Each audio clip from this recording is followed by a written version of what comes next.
And a family vacation at a luxury resort quickly turns into a nightmare when racist police officers decide they don't belong here.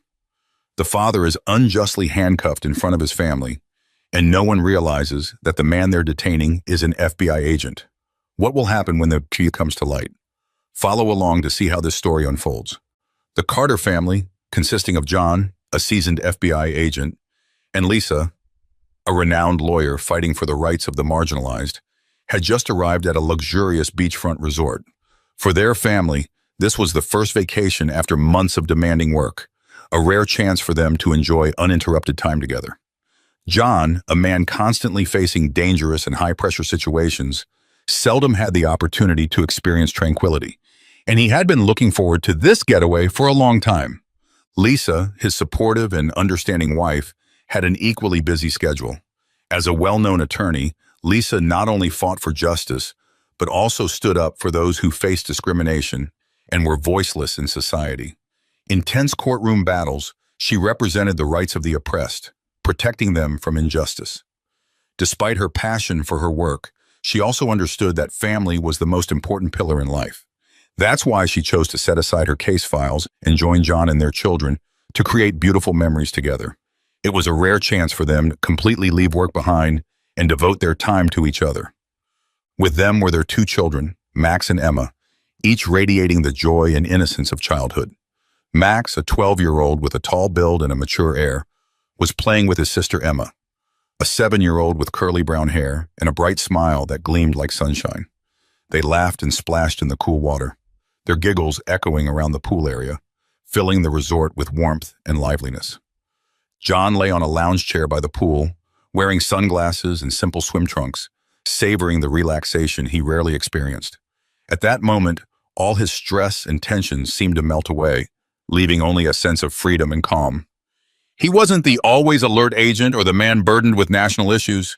He was simply a father and a husband, enjoying peaceful moments with his loved ones. Lisa sat beside him, holding a novel she hadn't had a chance to finish during the busy weeks. In her simple yet elegant outfit, she exuded composure, but deep down, she knew she too needed this time to unwind and forget her work-related stress. Her eyes skimmed over the pages, yet her mind occasionally drifted to her family. She glanced at the children playing, feeling happiness and fulfillment. Max, with the curiosity of a young boy, was racing Emma in the pool. He enjoyed the friendly competition, and every time Emma caught up, he would speed up, leading to fits of laughter between the siblings. Despite being younger, Emma was eager and did her best to keep pace with her brother. Watching their children play, John and Lisa couldn't help but smile. The children's joyful laughter echoed as if to confirm that this vacation would be filled with meaningful and unforgettable moments. In this moment of peace, the Carter family felt as if everything was perfect. But little did they know, behind this serenity, a storm was brewing. An unexpected challenge was on its way to test the patience, love, and courage of each family member. As the family continued to relax by the pool, the atmosphere suddenly grew tense when a security guard in a dark polo shirt appeared in the distance. He was tall and radiated confidence, but his eyes were filled with suspicion and vigilance. His presence made John and Lisa uneasy, as if something was about to go wrong. John slowly placed his drink down, watching the guard's every movement. A sense of unease washed over him, subtle yet strong enough to put him on alert. He wondered if there was some misunderstanding or if their family was under threat. His hand gripped the edge of the chair tightly, eyes fixed on the approaching guard, uncertain if he should stand up or remain seated to avoid drawing attention. Beside him, Lisa sensed the same tension. Her heart raced, pounding in her chest. The guard's gaze wasn't friendly or protective. It was probing, as if he were searching for something suspicious. She turned to John, her worried eyes meeting his in silent communication. In that brief moment, both sensed that their family's peace was on the verge of being shattered. Lisa took John's hand, her fingers cold, yet a determined glint appeared in her eyes. "Excuse me, I need to verify that you are guests at this resort," the security guard said, his tone firm and cold. John lowered his sunglasses and looked him squarely in the eye. "I am a guest here," John replied calmly, though he felt something wasn't right. Familiar memories of past experiences rushed through his mind. Lisa set down her book and glanced at John. She could feel the tension in the air. They had faced similar situations at other upscale venues, but this time it felt more serious. Each encounter with suspicion, based solely on their skin color, stirred a deep weariness within them. The nearby crowd began to notice, with some already pulling out their phones to record, adding to the oppressive atmosphere. "So could you please tell me your room number?" the guard asked, maintaining his stern expression. His tone lacked any courtesy, and John sensed the disrespect in how the man was treating his family. Without hesitation, John responded, "We're staying in room 305. We arrived yesterday." The guard nodded but made no move to leave. "I'll need to confirm with the front desk," he said, his tone curt. Although John tried to remain calm, he could feel the anger simmering inside. They weren't only being treated differently, they could feel the discrimination palpable in the air. "We don't need to leave the area. You can confirm our information with a phone call," John said, his tone beginning to edge with irritation. Not wanting to escalate the situation further, Lisa stood up and took a step forward. "We haven't done anything wrong. We have every right to be here, just like any other guest," she stated firmly, determined to stand up for her family. The atmosphere grew heavy, as if every whispered comment could be heard loud and clear. The crowd around the pool suddenly paused. A few people leaned closer to listen, and others stopped to watch, forming a small circle around the Carter family. Their eyes bore into every movement, every word. Murmurs began to rise, with some people huddling together, speculating on why the guard had approached this family. John felt the weight of the crowd's gaze, each whisper cutting into him like a blade. To him, those looks were no longer merely curious. They had turned into cold judgment, as if everyone was waiting for something out of the ordinary to happen. He could feel the guard's stern, unsympathetic stare on him. Although no one had explicitly said it, John understood this wasn't just an ordinary conversation. He glanced over at Max and Emma. Both children stood quietly, their wide eyes filled with confusion. Max held Emma's hand tightly, his eyes glistening with tears as he tried to appear strong. John's heart twisted painfully. "How can I let my children witness this?" he wondered. Yet in this moment, he couldn't shield or avoid it. He leaned down, offering a gentle smile to reassure them, despite the heavy anxiety building within him. "Go back to the pool and play a bit, kids.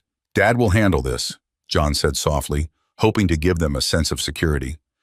Max hesitated, his gaze showing signs of defiance. He was a perceptive child, always proud of his parents, and the scene unfolding before him was eroding those cherished beliefs. He looked from his mother to his father, confusion and fear clouding his expression. Deep inside, Max wanted to protect his family, but he was just a child, and this invisible injustice left him feeling powerless. "Why are they doing this to you and Mom? You didn't do anything wrong," Max said, his voice choked with emotion.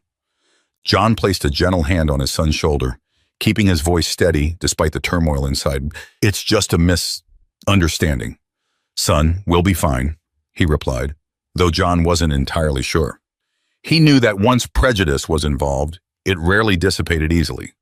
This situation could escalate if not handled carefully. Meanwhile, Lisa stood nearby, trying to maintain her composure despite her anxiety. She glanced around at the crowd, feeling every eye fixed on her family. The cold, oppressive atmosphere weighed heavily on her, making her feel isolated and powerless. She noticed that some people had started recording, capturing every word and gesture. This feeling of exposure was unsettling, as if her family was being put on public display, every move, every word scrutinized and judged. Max gripped Emma's hand even tighter. Although younger, she too sensed the tension surrounding their parents. She looked up at her mother with round, innocent eyes and softly asked, "Mom, what's happening? Why is that man talking to you and Dad?" Lisa struggled for an answer that her daughter could understand, while she was caught up in conflicting emotions. She forced a weak smile at Emma, though it came out faint. "It's nothing, sweetheart. Just a little misunderstanding. Everything will be okay." But the crowd's gaze remained fixed on their family. The murmurs grew louder, with a few onlookers by the pool speculating aloud, questioning if the Carter family had done something wrong. A middle-aged woman whispered to her husband, "Do you think they're guests here? They seem a bit out of place." Others shook their heads, their expressions tinged with displeasure. These quiet comments, though soft, carried an invisible weight, pressing down on John, Lisa, and their children. John glanced at Lisa, then at the kids, his heart heavy with sadness. He knew that even if this situation were resolved, the emotional scars left on Max and Emma wouldn't fade easily. The judging eyes, the whispers. These things had planted seeds of confusion and disillusionment in their children's hearts. He silently vowed that, no matter the struggle, he wouldn't allow his family to endure further pain like this. Max and Emma looked to their parents, filled with questions, yet choosing to stay silent, holding tightly onto each other's hands as a quiet show of unity, facing this ordeal together. And John and Lisa, though bearing the brunt of the crowd's judgmental stares and the guard's scrutiny, held on to their composure. Beneath their calm facade, they were simply parents fighting to protect their children's peace, holding on to dignity in a moment fraught with injustice. Lisa took a deep breath, trying to maintain her composure in the face of the security guard's cold demeanor. As a lawyer experienced in heated disputes, she was accustomed to situations demanding patience and sharp reasoning. But this was different. She wasn't dealing with a legal opponent, but rather a representative of societal prejudice, and they were targeting her family. "We've answered all your questions and provided all necessary information. I truly don't understand why you continue insisting that my family should leave this area," Lisa said, her tone polite but firm. She looked directly at the guard, conveying her determination and refusal to back down. The guard didn't respond immediately. He looked at Lisa with a wary gaze, and while he maintained a professional demeanor, his expression carried an underlying disrespect. "This is simply procedure, ma'am. We have to ensure the resort remains secure," he replied, his tone unwavering. Lisa felt a wave of anger rise within her. As a lawyer, she knew well the importance of procedure and security protocols, but she also understood how they were often misused to justify discriminatory behavior. She could not accept her family being treated as intruders simply because their appearance differed from others here. "If this is truly a security protocol," Lisa's tone sharpened, powerful and unwavering, "then I'd like to know if it applies to all guests here. Are you asking every family to prove they are guests of this resort, or just mine?" The guard fell silent, seemingly unprepared for such a direct question. He glanced around where the curious eyes of the crowd were fixed on them. A flicker of uncertainty passed over his face, but he quickly returned to his stern expression. "Ma'am, this is mandatory protocol. If you're feeling inconvenienced, you may speak with the resort manager," he replied, his voice still cold and rigid. Lisa didn't waver. She held his gaze, each word she spoke resonating with firm resolve. "Yes, I will speak with the manager, but I want to ensure they're aware of the discrimination my family is facing here. We're also guests, and we deserve to be treated as fairly as anyone else." John stood by Lisa's side, feeling the anger simmering within her. He knew Lisa wouldn't let things go easily, especially when she sensed injustice. To her, this wasn't just a personal issue, but part of the greater fight against discrimination that she continually championed. She looked at the guard with a cold, determined gaze, silently conveying that she would not back down. At that moment, another security guard approached, younger and visibly cocky, crossing his arms and looking at Lisa with a defiant smirk. "Ma'am, you should calm down. This is just a simple procedure. No one's singling out your family," he said with a hint of sarcasm in his voice. "We've had plenty of non-guests try to access restricted areas, so I'm sure you understand that we're just doing our jobs." His words pushed Lisa to the edge. She took a step forward, almost face to face with him, her voice becoming as sharp as a blade. "You call this a job? Your job is to hassle and cast suspicion on people based on how they look. We've provided all the necessary information, yet you continue to treat my family this way. This isn't about security, this is discrimination, and I won't stand for it." The crowd around them grew quiet, every eye turned toward the confrontation.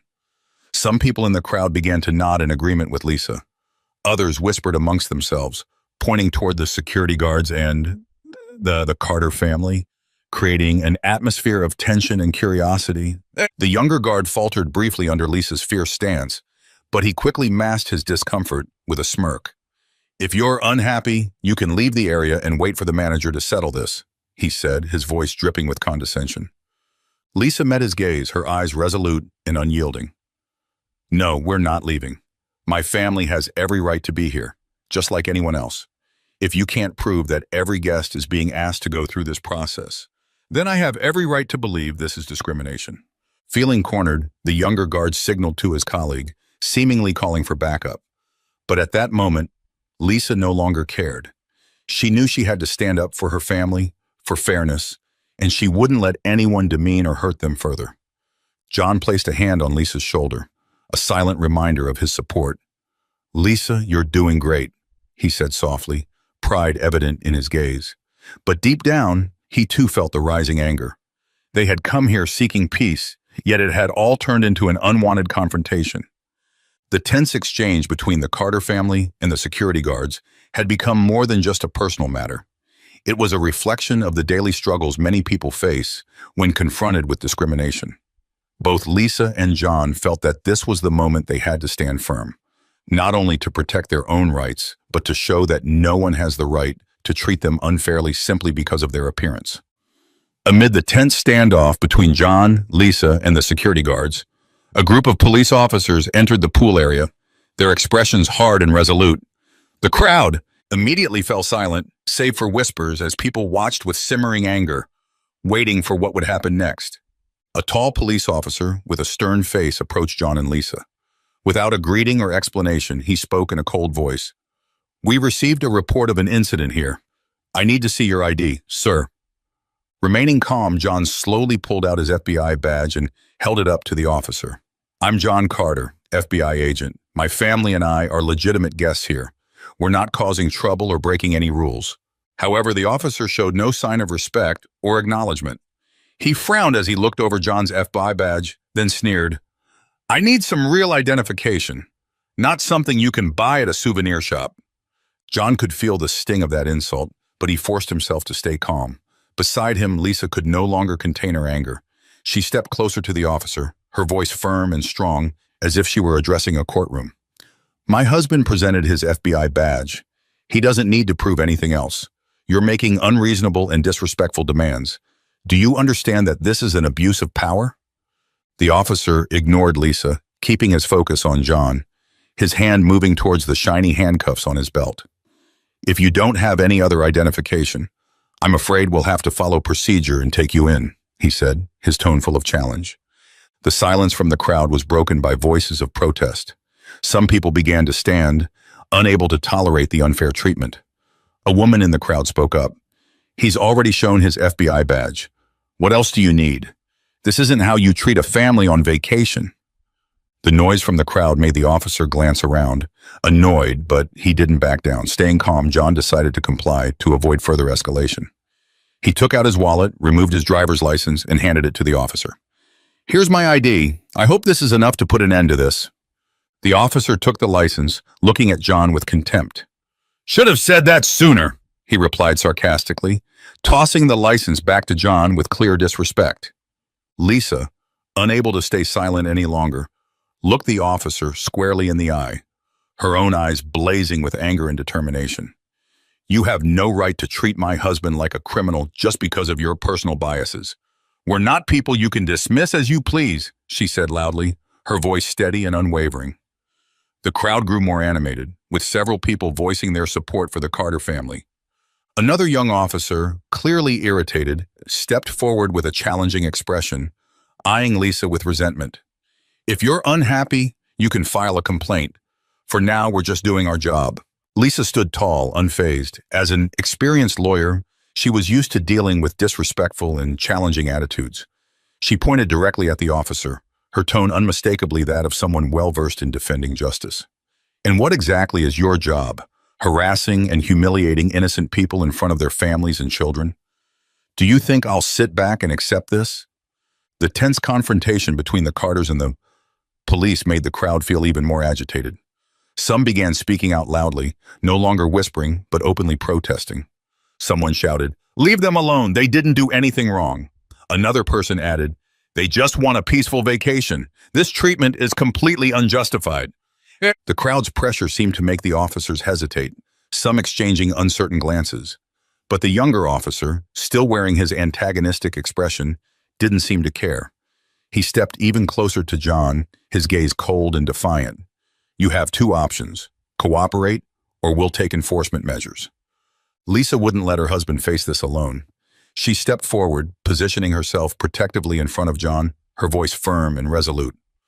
We've already cooperated. My husband showed his FBI badge and ID. If you continue to threaten and harass us, I'll make sure this incident doesn't end here. I'll bring it to light and make sure you're held accountable under the law. Lisa's words sparked a wave of support from the crowd.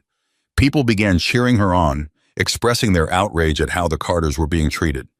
Several bystanders didn't hesitate to record the incident, documenting every detail in case the situation escalated further. The whispers turned to open remarks, adding more pressure on the officers. One of the officers, maintaining a cold expression, stepped forward and reached for his hand-fed cuffs, looking directly at John. Mr. Carter, if you refuse to comply, we'll have to restrain you until we can verify all information, he said, his tone devoid of hesitation, as if it were just another routine task. John took a deep breath, trying to keep his composure. He knew that any resistance could worsen the situation and put his family at greater risk. He couldn't let that happen, especially with Max and Emma standing nearby, their wide eyes filled with horror and confusion. A feeling of humiliation rose within him, not just for the insult he was enduring, but for the helplessness he felt at watching his family go through this ordeal. I'll cooperate, John said slowly, his voice low and controlled, though the anger in his eyes was unmistakable. He held his hands out in front of him, allowing the officer to place the handcuffs on him. The sight was like a stab to Lisa's heart. She watched her husband, the man she respected and loved, who had dedicated his life to serving his country, being treated like a criminal in front of their family. Her emotions surged within her. This time she wasn't just a lawyer or a justice advocate. She was a wife and a mother protecting her loved ones from senseless injustice. "What are you doing?" Lisa shouted, her voice trembling with both anger and heartbreak. "This is how you treat an FBI agent? My husband has cooperated fully. He's done nothing wrong. What you're doing is an abuse of power." But the young officer only sneered, his face expressionless. He ignored Lisa's protests, even avoiding her gaze. His disregard added to her pain, a cruel reminder that no matter how much she protested, these people believed they had the right to ignore her.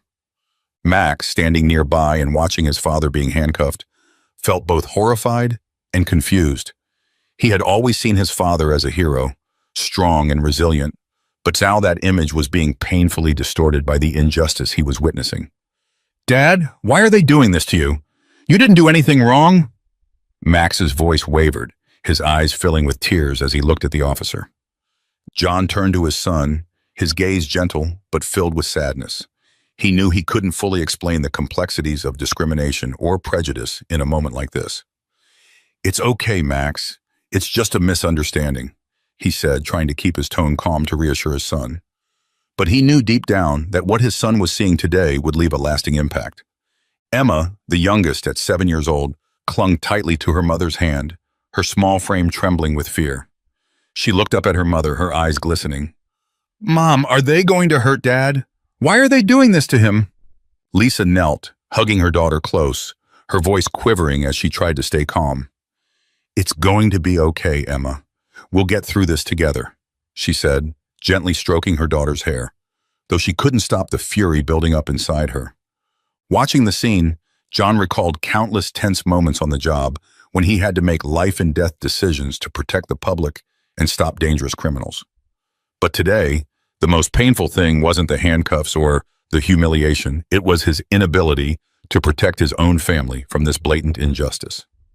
At that moment, John remembered his black colleagues in the FBI who had shared their experiences of being questioned and scrutinized without reason, simply because of their appearance. He had thought that as a federal agent, he might be able to stand against and change that reality. But now he realized that even he couldn't escape the prejudice he had seen others suffer. The officer tightened the cuffs around John's wrists, the roughness of the action not escaping Lisa's notice. She could no longer stay silent, her voice sharp and challenging. "You're doing this in front of our children. Is this how you believe justice is served? All we wanted was a peaceful vacation. Is this what you call protecting the law?" Her voice echoed around the pool area, drawing the attention of more onlookers.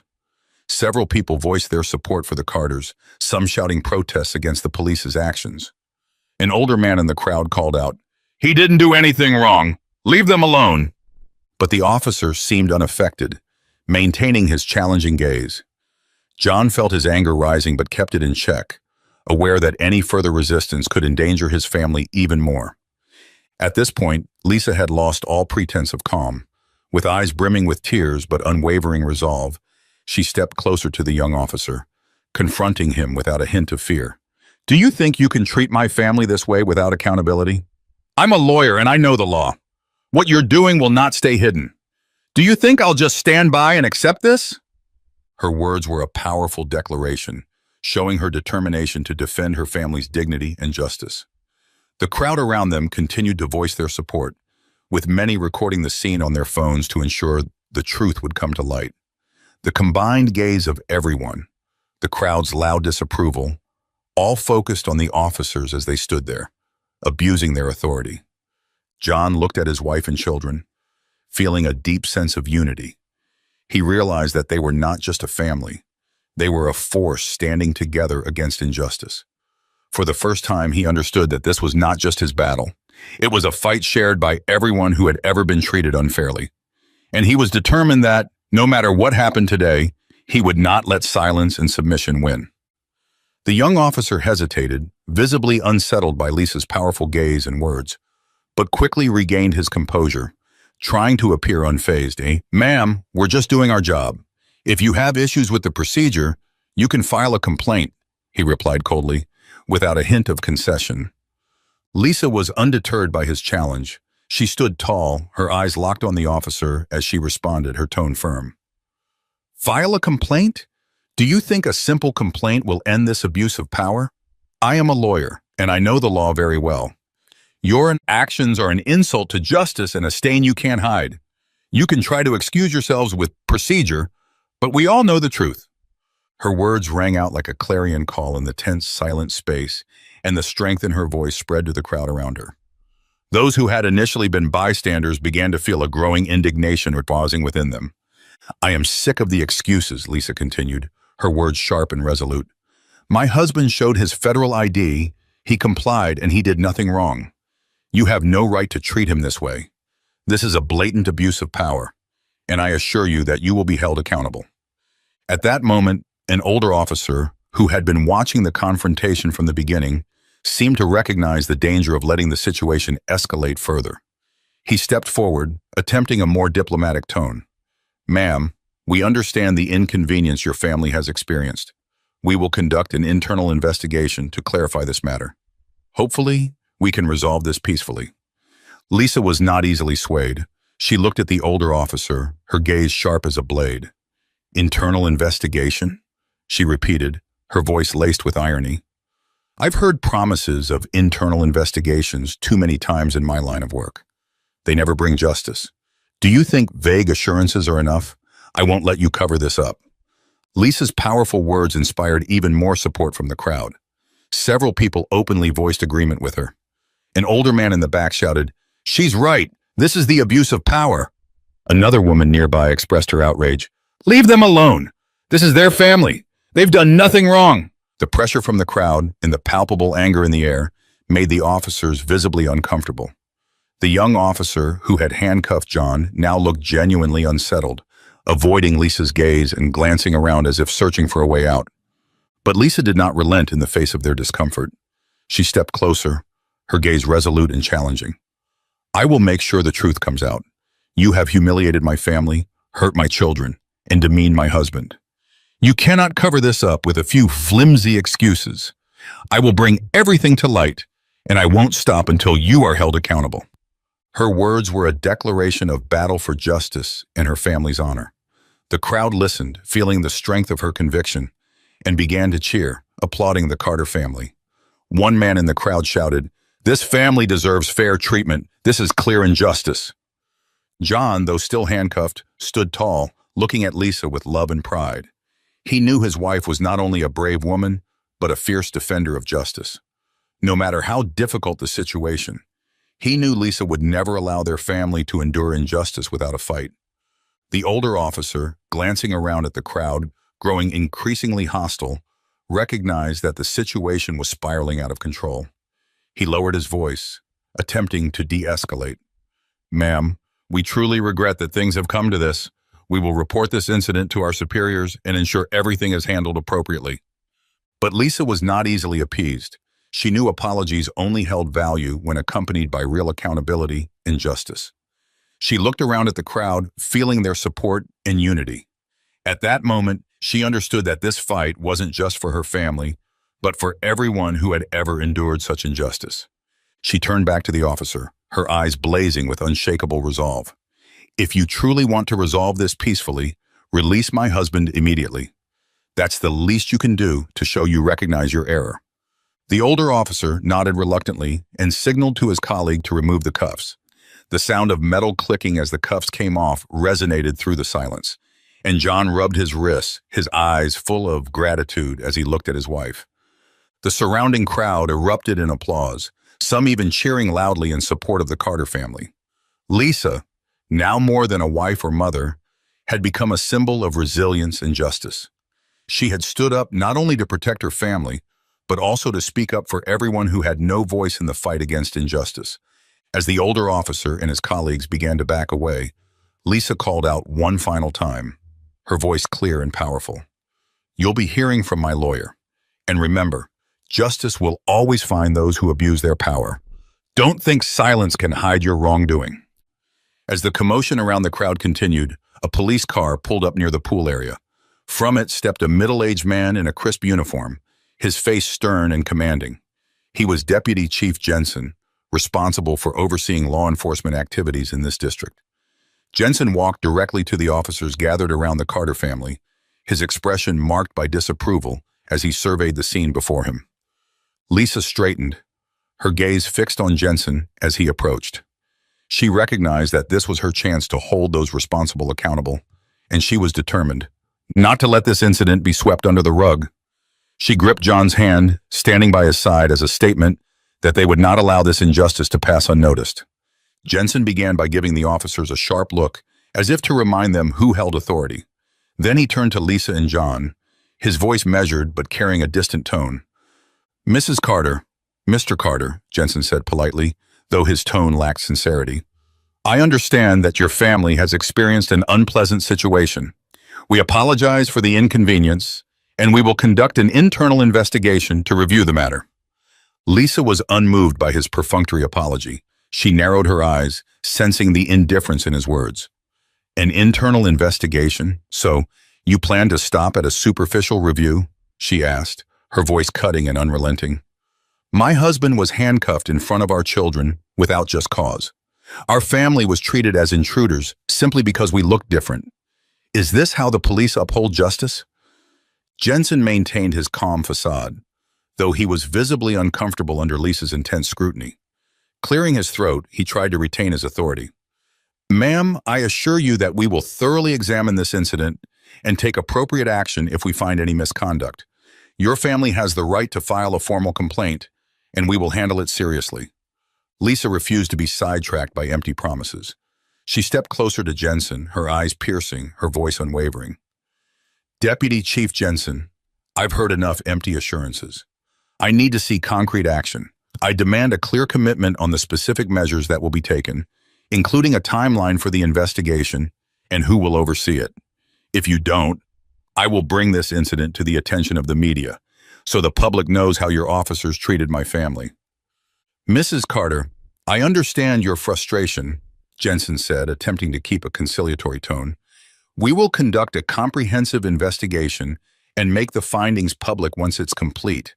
I will personally oversee the case, and if any abuse of power is uncovered, those responsible will be held accountable under the law." Lisa met his gaze, unflinching. "I'll be waiting to see if these promises become reality. But know this, if I don't see progress or discover any attempt to cover this up, I won't hesitate to bring this story into the public eye. My family and my children deserve respect and justice, and I will do whatever it takes to protect them." Jensen could see that there was no appeasing Lisa without taking real action. Feeling the weight of her determined gaze in the eyes of the crowd, he nodded in reluctant agreement. "We'll stay in contact with you, Mrs. Carter, and keep you updated on the investigation's progress. I assure you this will be handled transparently." The tension in the air hadn't dissipated, but the crowd's support for the Carter family was clear. A man in the crowd shouted, "She's right. This family deserves respect." A nearby woman added, "We won't let this family suffer from this injustice." Lisa looked back at the crowd, feeling their solidarity and strength. This wasn't only her family's battle, but a fight for all who had faced discrimination and injustice. Her gaze grew even more resolute, and she knew she wouldn't stop until justice was served. John, standing by his wife, felt a surge of gratitude and pride. He looked into Lisa's unwavering eyes, realizing she was not only his partner, but also the driving force in this stand against injustice. As Jensen walked away, the tension lingered in the air, yet the Carter family no longer felt alone. The crowd around them showed their support and empathy, strangers looking at them with encouragement and solidarity. John gripped Lisa's hand, his heart filled with resolve. Their fight was no longer just for the injustice they had endured. It was for everyone who had ever been treated unfairly simply for being different. As an FBI agent, John knew this battle would not be easy, but he also understood that he had the skills and experience to bring this matter to light. He recalled the countless investigations he had led, the times he'd confronted criminals and defended justice. This time, however, justice wasn't just for the public. It was for his family, making his determination even stronger. "We won't let this go," John said, his voice steady yet filled with conviction. "I'll use every bit of knowledge and experience I have to bring the truth to light. I've faced more difficult situations than this, and this time will be no different." Lisa looked at her husband, pride swelling in her heart. She knew John never gave up, and it made her resolve that much stronger. As a lawyer familiar with intense legal battles, she would not hesitate to use every connection and skill she possessed to further their case. She wouldn't just do this for her family, but for everyone who had been subjected to similar injustice. "We're not just standing up for ourselves," Lisa said, her voice ringing with determination. "We're fighting so that no one, no matter their race, has to go through this again. It's time to send a message that injustice will not be tolerated." Lisa's words seemed to ignite a spark in those around them. Some in the crowd began to clap, cheering for the Carter family's strength and courage. The applause was not just for the Carters, but a stand against all acts of discrimination and unfairness. An elderly man in the crowd called out, "This family is right. We must stand together so no one else has to suffer like this." Max and Emma, John and Lisa's children, stood by their parents with eyes filled with admiration and trust. Though still young, they understood that their parents were doing the right thing. Max, his eyes set with resolve, gripped his father's hand as if to say he too would stand with his parents in this fight. "We're not going to stay silent, are we, Dad?" Max asked, his voice trembling slightly but filled with courage. John bent down, smiling at his son, his heart swelling with pride. "No, son, we won't stay silent. We're standing up for justice, for those who haven't had the chance to speak up."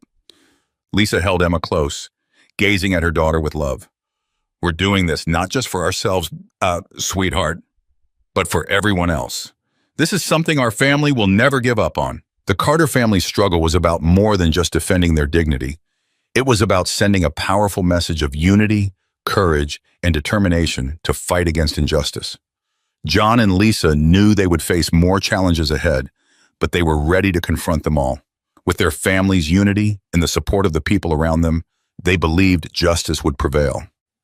After the video capturing the Carter family's unjust treatment at the resort was posted online, it spread like wildfire. Within hours, thousands of people shared the footage, expressing outrage at the abuse of power by the officers and rallying in support of the Carters. A wave of indignation swept across social media, with users demanding justice for the family and calling for accountability for those involved. For the Carters, this was a painful experience that, however, held the potential for real change. John Carter was both surprised and grateful for the outpouring of encouragement from strangers. Initially, he hadn't been sure whether going public would help or only cause more trouble for his family, but witnessing the strong wave of community support assured him that he'd made the right choice. His wife, Lisa, couldn't hold back her emotions as she read comments from people who shared similar experiences. She felt like her family was no longer isolated, reassured that people were willing to stand up for justice. The video quickly became a focal point for major media outlets. Leading news channels, newspapers, and online news platforms featured the story, broadcasting, analyzing, and inviting prominent human rights advocates and lawyers to speak on the issue. Civil rights and anti-discrimination experts argued that the officers' actions were not merely individual misconduct, but pointed to a systemic problem requiring immediate attention. A renowned human rights attorney stated in an interview, "This incident is a heartbreaking yet classic example of how power can be abused. The Carter family fell victim to an injustice that could affect anyone. We can't let this slide without taking action." Under mounting public pressure, the police department was forced to issue an official statement announcing a comprehensive investigation. Deputy Chief Jensen and other leaders were summoned to address both the public and the media. Standing in front of flashing cameras and a sea of reporters, Jensen appeared tense but tried to maintain his composure as he read a statement. "We are committed to a thorough and transparent investigation into the incident involving the Carter family. We recognize our duty to ensure that every citizen is treated fairly and respectfully." However, public demands continued for more than just promises. They wanted concrete actions to ensure this wouldn't happen again.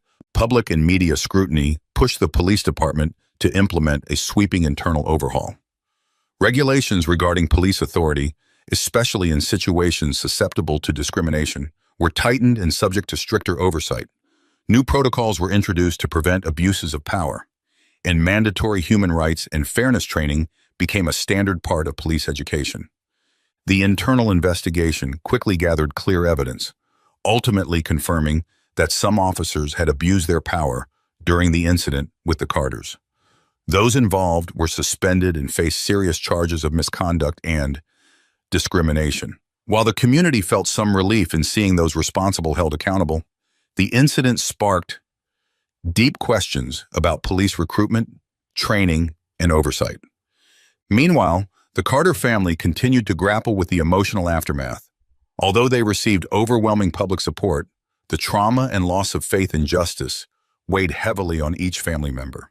Lisa broke down in tears thinking about how her children had to witness such unfairness from those sworn to protect them.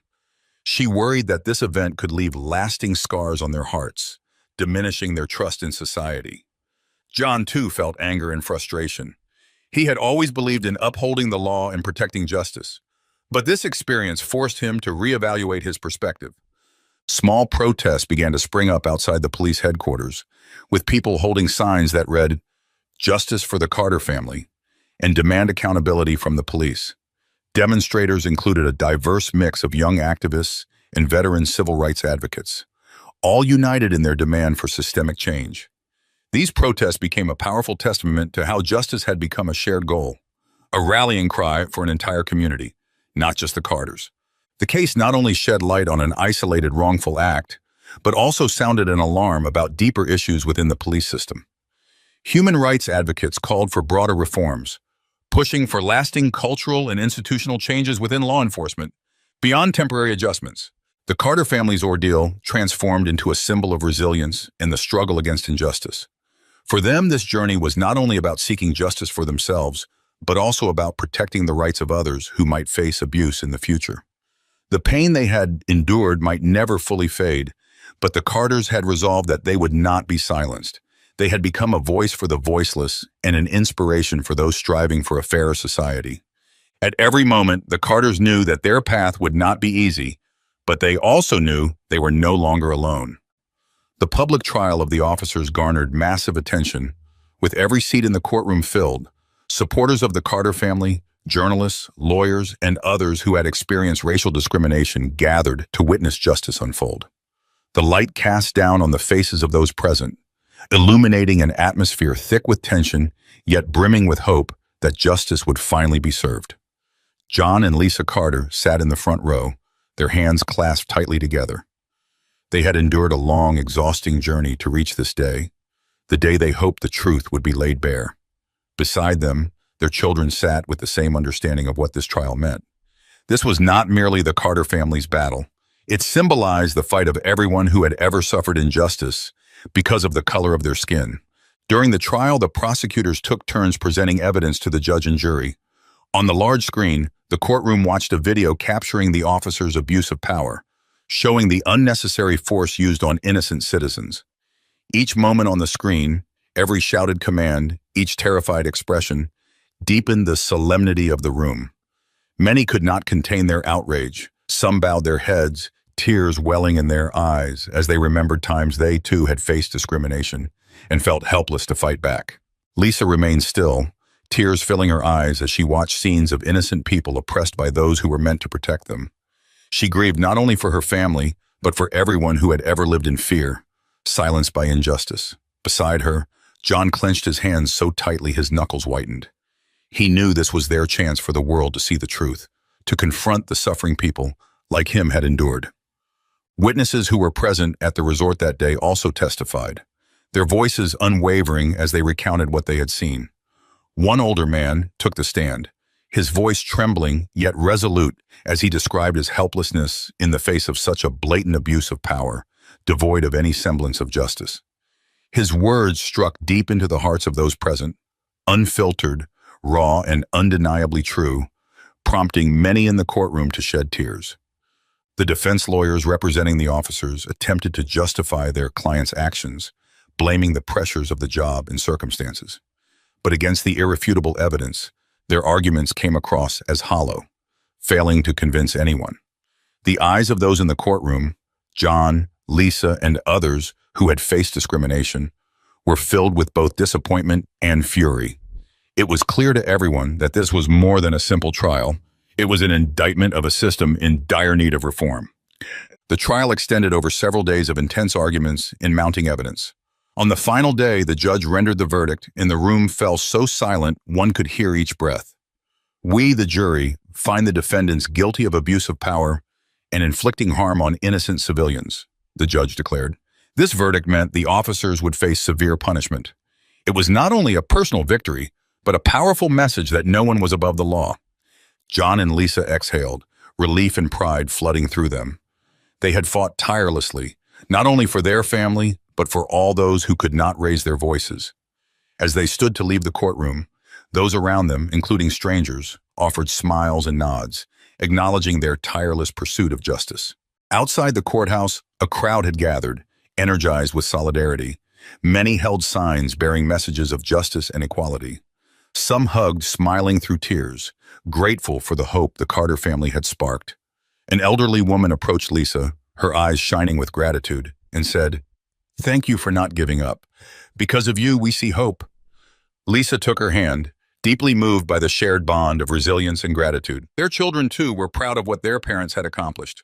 Their eldest son held his mother's hand, standing tall as he looked at the supportive crowd around them. For him, this wasn't just a lesson in perseverance. It was a testament to courage that he would carry with him for life.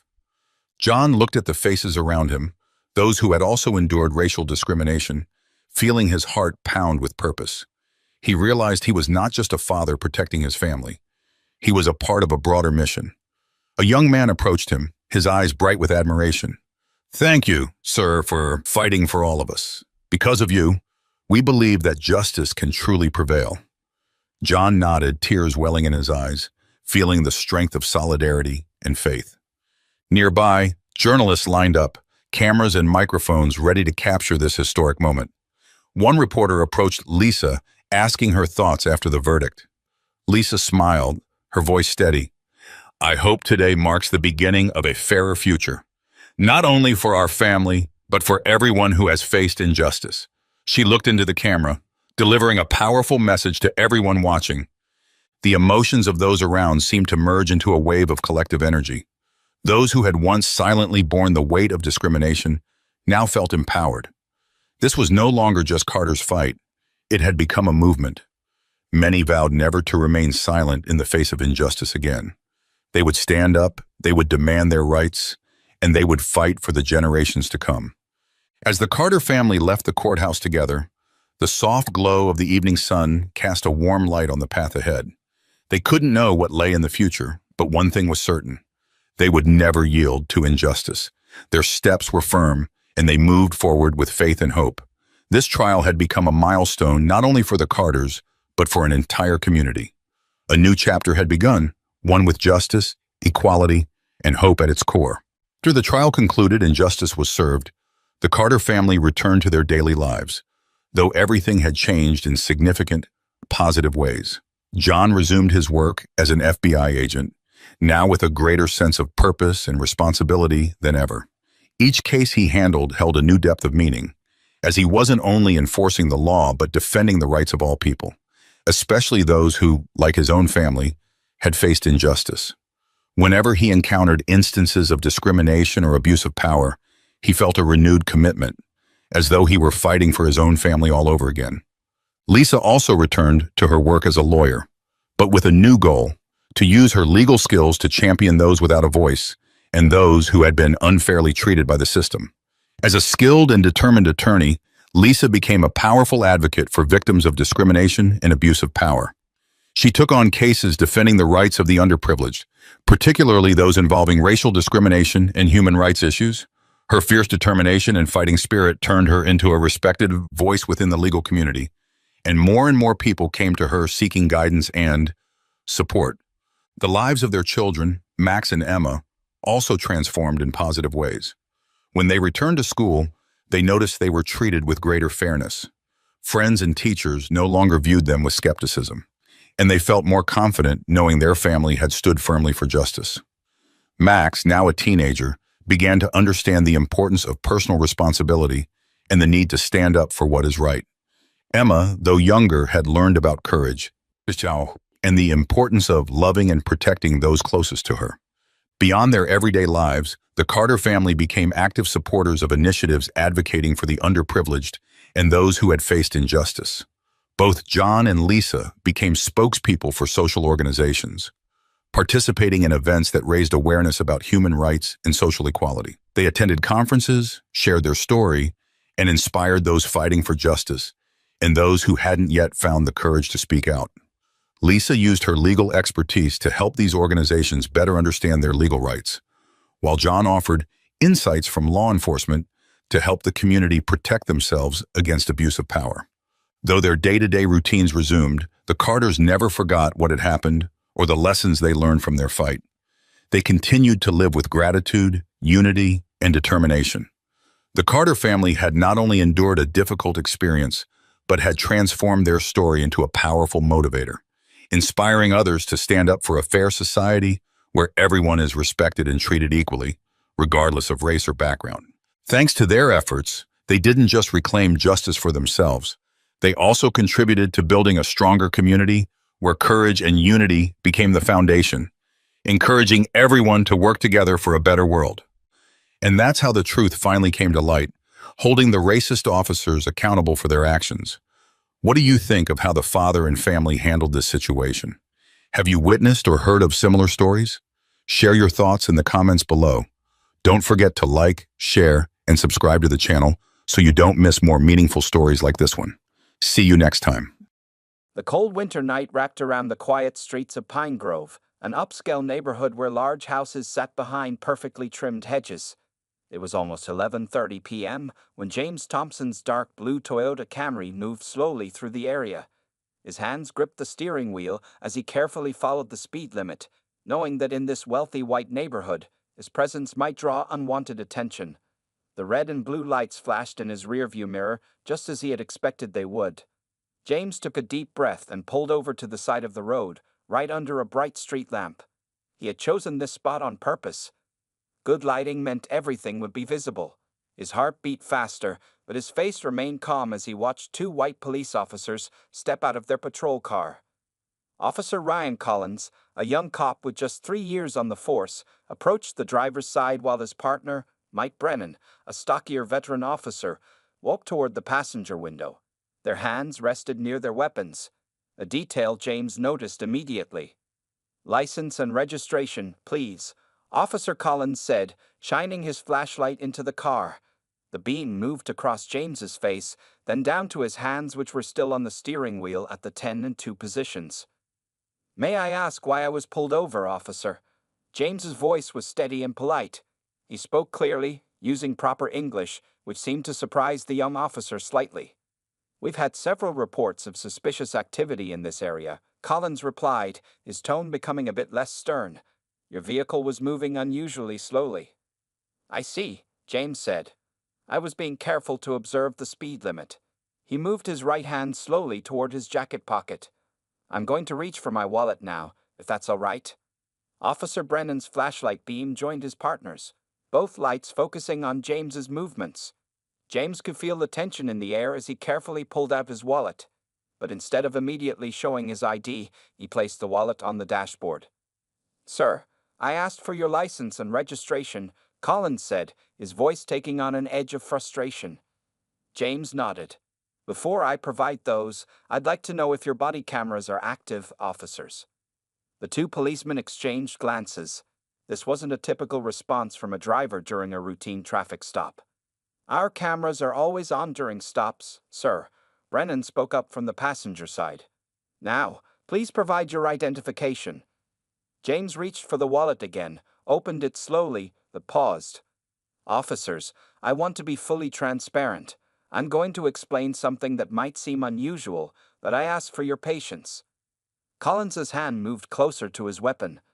Sir, stop stalling and show us your ID. Now.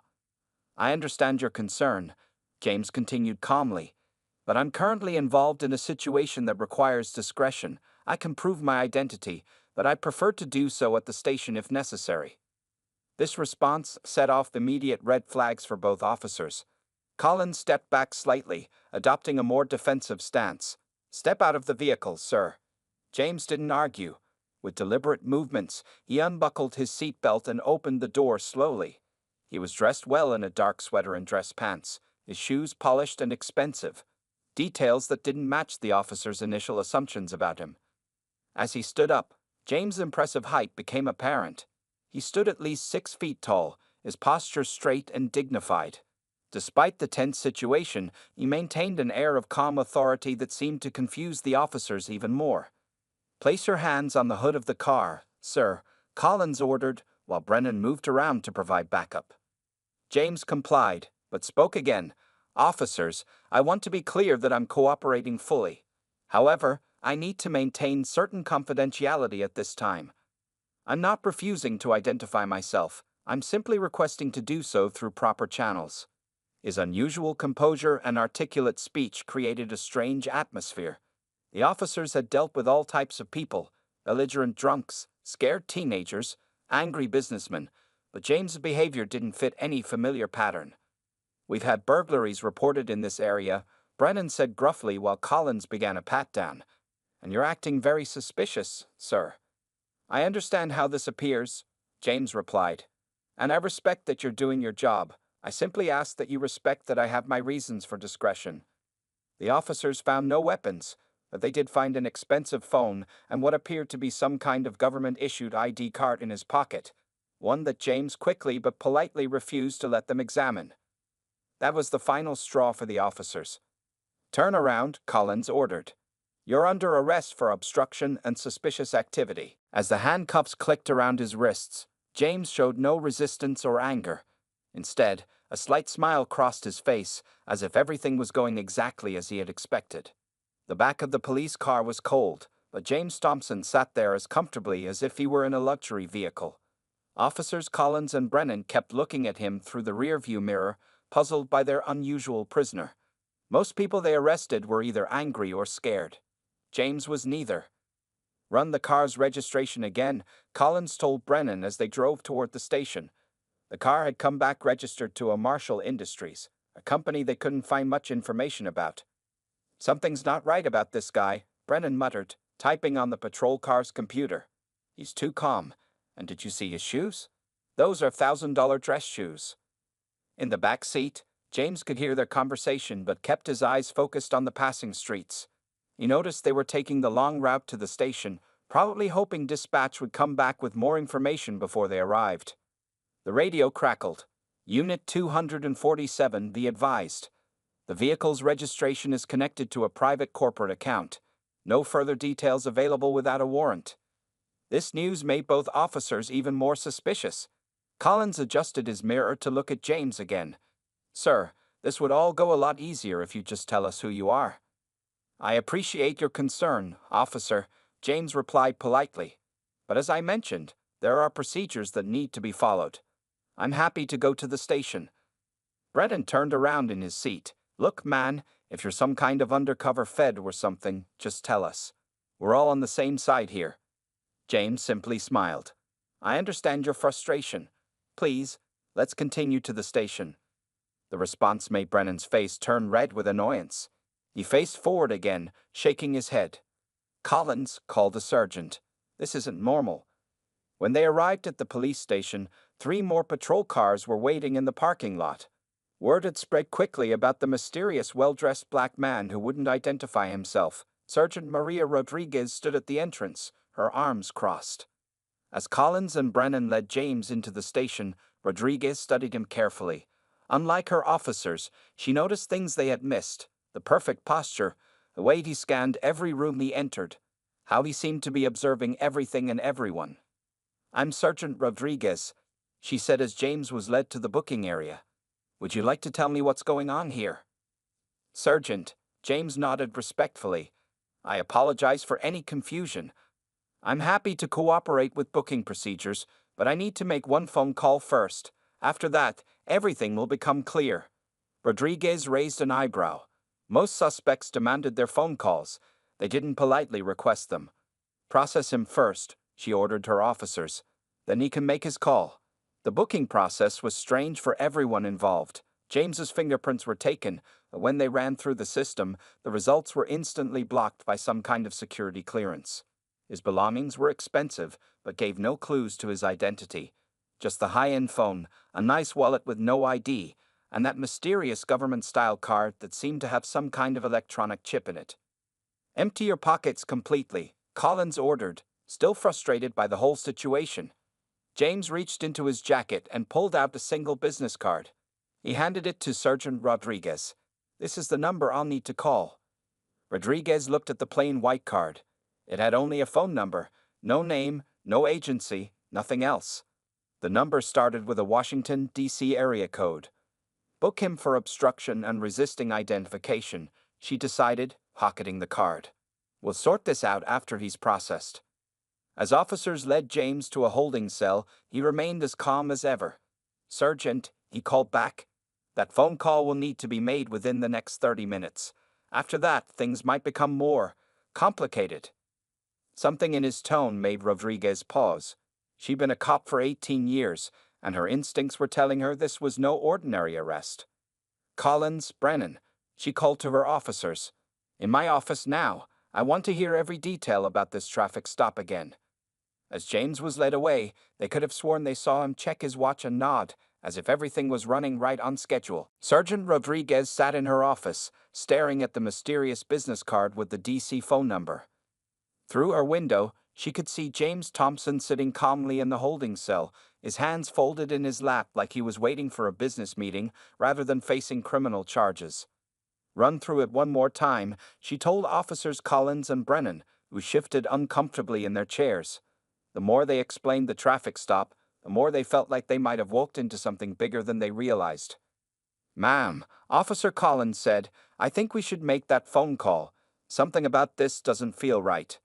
Before Rodriguez could answer, the station's night desk officer knocked on her door. Sergeant, you need to see this. He handed her a fax that had just come in. As she read it, her eyes widened. Get the captain on the phone, she ordered, now. Meanwhile, in the holding cell, James noticed the sudden increase in activity. Officers were walking faster, speaking in hushed tones, and keeping their distance from his cell. He smiled slightly, knowing his carefully planned timeline was unfolding exactly as intended. A young officer approached his cell. Sir, would you like to make your phone call now? James stood up smoothly. Actually, he said, checking his watch, that won't be necessary anymore. In about 2 minutes, your captain should be walking through that door. The officer looked confused, but just then, Captain William Hayes burst into the station. His face was red, and he was still wearing a golf shirt. Clearly called in from home. He walked straight to James's cell. Open it, he ordered. The young officer scrambled to unlock the cell door. Captain Hayes, James said pleasantly, as if greeting an old friend. I'd apologize for the late-night disturbance. Would someone please tell me what's going on? Sergeant Rodriguez demanded, walking up with Collins and Brennan behind her. Before anyone could answer, the station's front doors opened again. This time, a tall woman in a sharp suit walked in, followed by two men in dark suits and earpieces. She walked directly to the group, her heels clicking on the floor. "I'm Sarah Martinez, Chief of Staff for the Police Commissioner's Office," she announced, then turned to James. "Sir, are you all right?" "I'm fine, Sarah," James replied, straightening his jacket as he stepped out of the cell. Everything went exactly as expected. Captain Hayes looked like he might faint. "Officers Collins and Brennan," he said weakly, "you just arrested Dr. James Thompson Marshall, the new police commissioner from D.C. The silence in the station was deafening. Collins and Brennan stood frozen, their faces pale. Sergeant Rodriguez closed her eyes and took a deep breath. "Actually," James said, his voice now carrying unmistakable authority, "they did exactly what I wanted them to do." He turned to face the officers. 3 weeks ago, my office received multiple complaints about racial profiling during traffic stops in this district. Instead of launching a formal investigation, I decided to see for myself. Sarah Martinez stepped forward, opening her briefcase. "We've been monitoring the whole operation. Dr. Thompson Marshall's car was equipped with multiple cameras, and his phone recorded everything. But the registration, the company name," Brennan stammered. "Marshall Industries is my private consulting firm," James explained. "And that government ID you weren't allowed to see. My police commissioner's badge. Everything about tonight was designed to test how your department handles a situation with a black suspect who doesn't immediately submit to profiling." Captain Hayes wiped sweat from his forehead. "Dr. Thompson Marshall, I assure you—" "Captain," James interrupted firmly but not unkindly, "save your explanations for tomorrow's meeting. I'll be at the station at 9 a.m. sharp. We have a lot to discuss about reform." He turned to Collins and Brennan, who looked like they wanted the floor to swallow them whole. "Officers, you'll both be there too. Tonight was a teaching moment, not a punishment. The real work begins tomorrow." As James walked out of the station with his staff, he stopped at the door. "Sergeant Rodriguez," he called back. "Good instincts on wanting to make that phone call. You've earned yourself a spot in tomorrow's meeting, too." The officers watched in stunned silence as their mysterious prisoner drove away in a black SUV, leaving them to wonder how a routine traffic stop had turned into what would surely become the most talked-about night of their careers. The next morning, Pine Grove Police Station buzzed with nervous energy. Officers Collins and Brennan arrived an hour early, their uniforms pressed perfectly, shoes shined to mirror finish. They sat in the break room, barely touching their coffee. "My wife couldn't stop laughing when I told her," Brennan said, shaking his head. "She said it serves me right for being so quick to judge." Collins stared into his coffee cup. "Do you think we'll lose our badges over this?" Before Brennan could answer, Sergeant Rodriguez walked in. She'd clearly gotten little sleep, but her uniform was crisp and her expression determined. "Both of you, in the conference room. Now." They followed her into the department's largest meeting room, where Captain Hayes was already setting up a projector. His hands shook slightly as he connected cables to his laptop. "The commissioner's office sent over some files this morning," Rodriguez told them, placing thick folders in front of each officer. "Read them before he arrives." The officers opened their folders and found detailed reports about traffic stops in their district over the past 6 months. The statistics painted an uncomfortable picture. Black drivers were being pulled over at 3 times the rate of white drivers in the same areas. "I don't understand," Collins said, flipping through the pages. "We were just doing our jobs, following protocol." The station's front desk officer appeared at the door. "They're here." Dr. Thompson Marshall walked in, but he looked very different from the man they'd arrested last night. He wore an impeccably tailored dark blue suit, a crisp white shirt, and a gold police commissioner's badge pinned to his lapel. Sarah Martinez and 3 other staff members followed him, carrying laptops and files. "Good morning," he said, his voice carrying the same calm authority they remembered from the night before. "I trust everyone has had time to review the preliminary data." Captain Hayes stood up quickly. "Yes, sir. Dr. Thompson Marshall, about last night." "Please." James held up his hand. "Before we discuss last night's events, I want to show you something." He nodded to Sarah, who connected her laptop to the projector. The screen lit up with video footage from James's car the previous night. The officers watched themselves approach the vehicle, their hands near their weapons. The footage had been enhanced with data, response times, behavioral analysis, and protocol violations highlighted in real time. In the past year, James began, 17 complaints of racial profiling have been filed against this precinct. All were dismissed due to lack of evidence. He paused the video. That changes today. Collins raised his hand hesitantly, like a student in class. Sir, with all due respect, you are acting suspicious. Any officer would have. Would they? James interrupted softly. He clicked to another video, showing the same officers pulling over a white driver the week before. Their approach was noticeably different. More relaxed, hands away from weapons, friendly conversation from the start. The room fell silent. Brennan looked down at his hands, while Collins's face flushed red. I'm not here to shame anyone, James said, his tone gentler now. I'm here because this precinct has the potential to become a model for change. That's why I chose it for my first undercover operation as commissioner. Sarah distributed more folders. This is our new training program. Over the next 6 months, every officer in this precinct will participate in bias recognition and community engagement workshops. Sir, Sergeant Rodriguez spoke up. Why did you let us arrest you? You could have shown your ID at any time. James smiled. Because real change doesn't come from reading reports or watching training videos. It comes from experience. Last night, every officer in this room experienced what countless citizens go through, the confusion of dealing with a situation that challenges their assumptions. He walked to the window, looking out at the morning traffic. Officers Collins and Brennan, your body camera footage will be part of our new training program.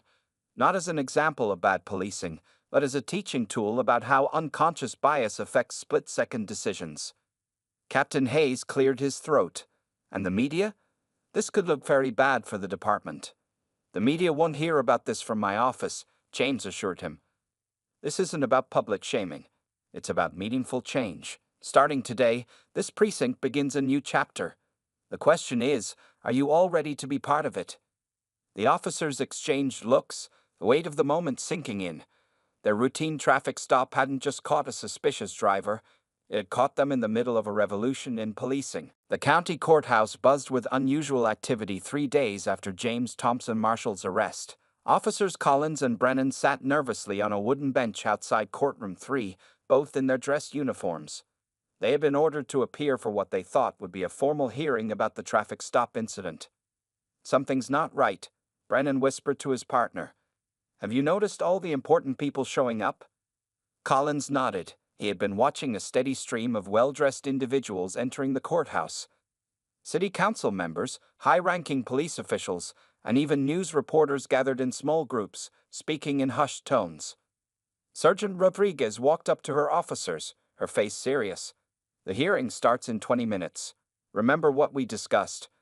Just tell the truth about everything that happened that night. Inside the courtroom, Judge Eleanor Martinez, known for her strict demeanor and no-nonsense approach, was already at her bench, reviewing papers. She kept looking at her phone, as if waiting for an important message. Sarah Martinez, James's chief of staff, moved efficiently through the crowded courthouse hallways, directing people to specific seats. She had arranged the courtroom like a theater, making sure everyone would have the perfect view of what was about to unfold. Places, everyone, she called out softly, checking her tablet. We're about to begin. The courtroom doors opened, and people filed in according to Sarah's careful plan. In the front row sat the mayor and police chief. Behind them were community leaders and civil rights activists. The press was restricted to the back rows, their phones and cameras strictly prohibited. Officers Collins and Brennan were led to seats near the front, directly facing the judge's bench. They noticed their captain and several other high-ranking officers sitting in a specially designated area to their right. All rise, the bailiff called out as Judge Martinez officially opened the session. Before we begin, the judge announced, her voice carrying through the now-packed courtroom, I want to make it clear that this is not a typical hearing. What happens in this courtroom today will set a precedent for law enforcement practices across our state. The double doors at the back of the courtroom opened again.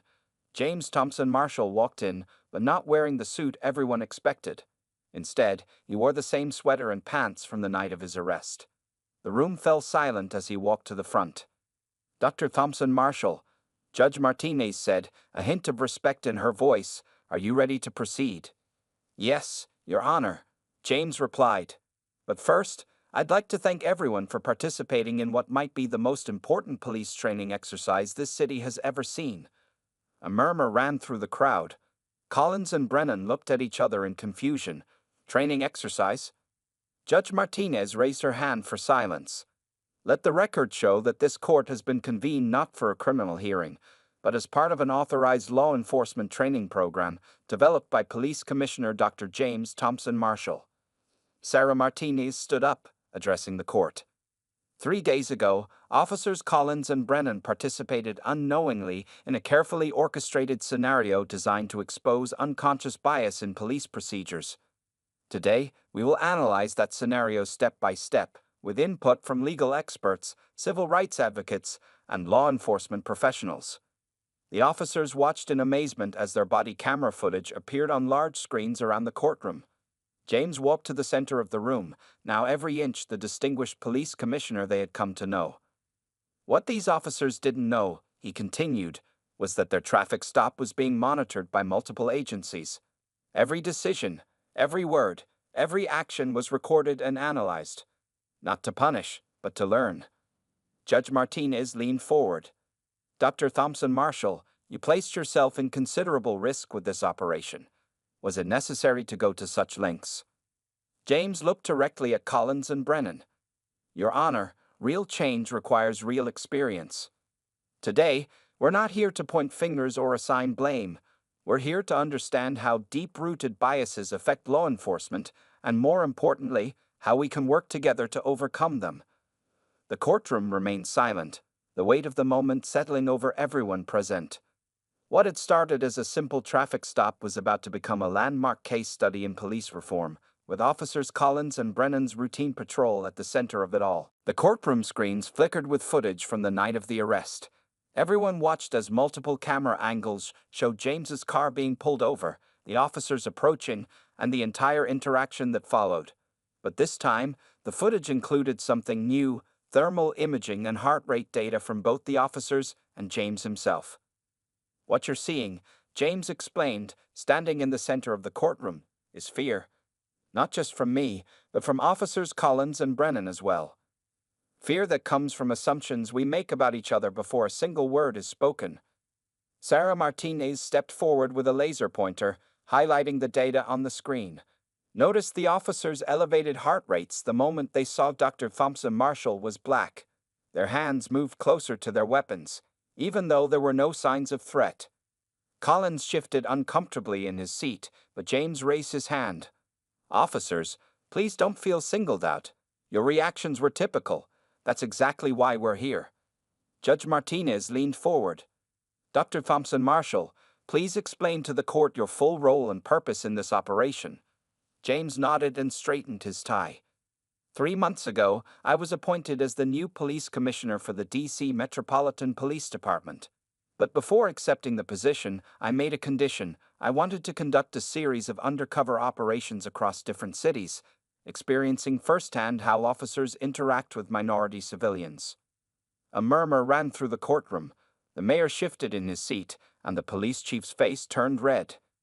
"Your Honor," James continued, "I hold a Ph.D. in criminal justice and psychology. I've spent 20 years studying police-community relations, but all the research in the world can't compare to lived experience. That's why I put myself in that car that night." He walked closer to Officers Collins and Brennan. These officers didn't do anything that would be considered officially wrong under current protocols, and that's exactly the problem we need to address. The screens changed to show a split-screen comparison. James's traffic stop next to stops of white drivers from the same week. The differences were stark and undeniable. In white driver interactions, James pointed out, officers approached casually, hands relaxed, tone friendly. They accepted unusual responses with patience. But with me, a well-dressed black man in an expensive car, the assumption of danger was immediate and automatic. Sarah distributed thick packets to everyone in the courtroom. These are the results of similar tests conducted in 12 other cities. The pattern is consistent. regardless of department size or location. Judge Martinez studied her copy carefully. "And what do you propose as a solution, Commissioner?" James smiled for the first time since entering the courtroom. "That's why we're all here today. This courtroom has been converted into a training center. For the next 8 hours, we're going to analyze every second of that traffic stop, with input from everyone present: officers, community leaders, legal experts, and civil rights advocates." He turned to face Collins and Brennan directly. "Officers, you're not on trial here. You're about to become part of the solution. Your experience will help train thousands of other officers across the country." The tension in the officers' shoulders visibly relaxed. Sergeant Rodriguez nodded encouragingly at them from her seat. "Your Honor," James addressed the judge, "with your permission, I'd like to begin the training session, and I want to start by thanking Officers Collins and Brennan for their unwitting but invaluable contribution to police reform." Judge Martinez looked around the packed courtroom at the nervous officers, the surprised officials, the interested community leaders, and the attentive press. She understood now why James had arranged everything this way, why the revelation needed to happen here in a court of law. "Commissioner Thompson Marshall," she said firmly, "you have the court's full support. Proceed with your training program." As James began his presentation, Collins and Brennan exchanged glances. Their simple traffic stop had unexpectedly placed them at the center of what could become the biggest change in modern policing, and surprisingly, they found themselves ready to learn. 1 month after the courtroom revelation, Pine Grove Police Station looked very different. The walls now displayed new training posters, and the break room had been converted into a community meeting space. But the biggest changes weren't visible. They were in the attitudes of the officers themselves. Officer Collins sat at his desk, reviewing his body camera footage from the previous day's traffic stops. This had become a daily routine for all officers, watching their own interactions and noting areas for improvement. As he watched, he noticed something that would have escaped his attention just a month ago. His hand no longer automatically moved toward his weapon when approaching vehicles. "Getting better, isn't it?" Sergeant Rodriguez said, stopping by his desk. She had been promoted to head of community relations, a new position created by Commissioner Thompson Marshall. "It's strange," Collins replied, pausing the video. "I didn't realize how many unconscious habits I had until I started watching myself every day." Down the hallway, Officer Brennan was leading a training session for new recruits. The room was full of young officers watching the now famous traffic stop video of Commissioner Thompson Marshall. But this time, Brennan wasn't embarrassed by his actions in the video. He was using them to teach. "Look at my body language here," he pointed to the screen. "See how I'm standing? That's what we call a threat stance. I didn't even know I was doing it at the time." The recruits took notes eagerly. Pine Grove had become famous in police circles across the country. Officers from other cities were requesting transfers to learn the new training methods firsthand. In the station's new community meeting space, James Thompson Marshall sat with a group of local residents, listening to their experiences with law enforcement. He visited the station every 2 weeks, making sure the changes he started were taking root. "Last week, I got pulled over for a broken taillight," an elderly black man was saying, "but it was different this time. The officer was respectful, explained everything clearly, and even helped me find a good repair shop." James nodded, taking notes. "And the officer's name?" "Collins," the man replied. "He gave me his card and told me to call him directly if I had any problems with the repair shop." Later that afternoon, James met with Captain Hayes in his office. The captain had changed too. His desk now faced the door instead of the window, a small but significant change, showing his new focus on openness and accessibility. "The numbers are impressive," Hayes said, showing James the latest statistics. "Complaints are down 60%, community trust ratings are up, and surprisingly, our arrest rates for serious crimes have improved because people are more willing to work with us." "And the officers?" James asked. "How are they handling the changes?" "See for yourself." Hayes smiled, leading James to the break room. Through the window, they could see Collins and Brennan having lunch with 2 community leaders, something that would have been unthinkable just a month ago. The officers were laughing, relaxed, engaged in real conversation. "Commissioner," Sarah Martinez called, walking up with her ever-present tablet. "The governor's office called. They want to implement our training program statewide. and CNN is requesting an interview about the Pine Grove model, as they're calling it. James watched the scene in the break room thoughtfully. Tell them we'll do the interview, but not just with me. I want Collins and Brennan there too. This isn't just my story, it's theirs. In the parking lot that evening, Collins stopped Brennan before they left for the day. Remember that night, partner? When we thought we were just making a routine traffic stop. Brennan laughed. How could I forget?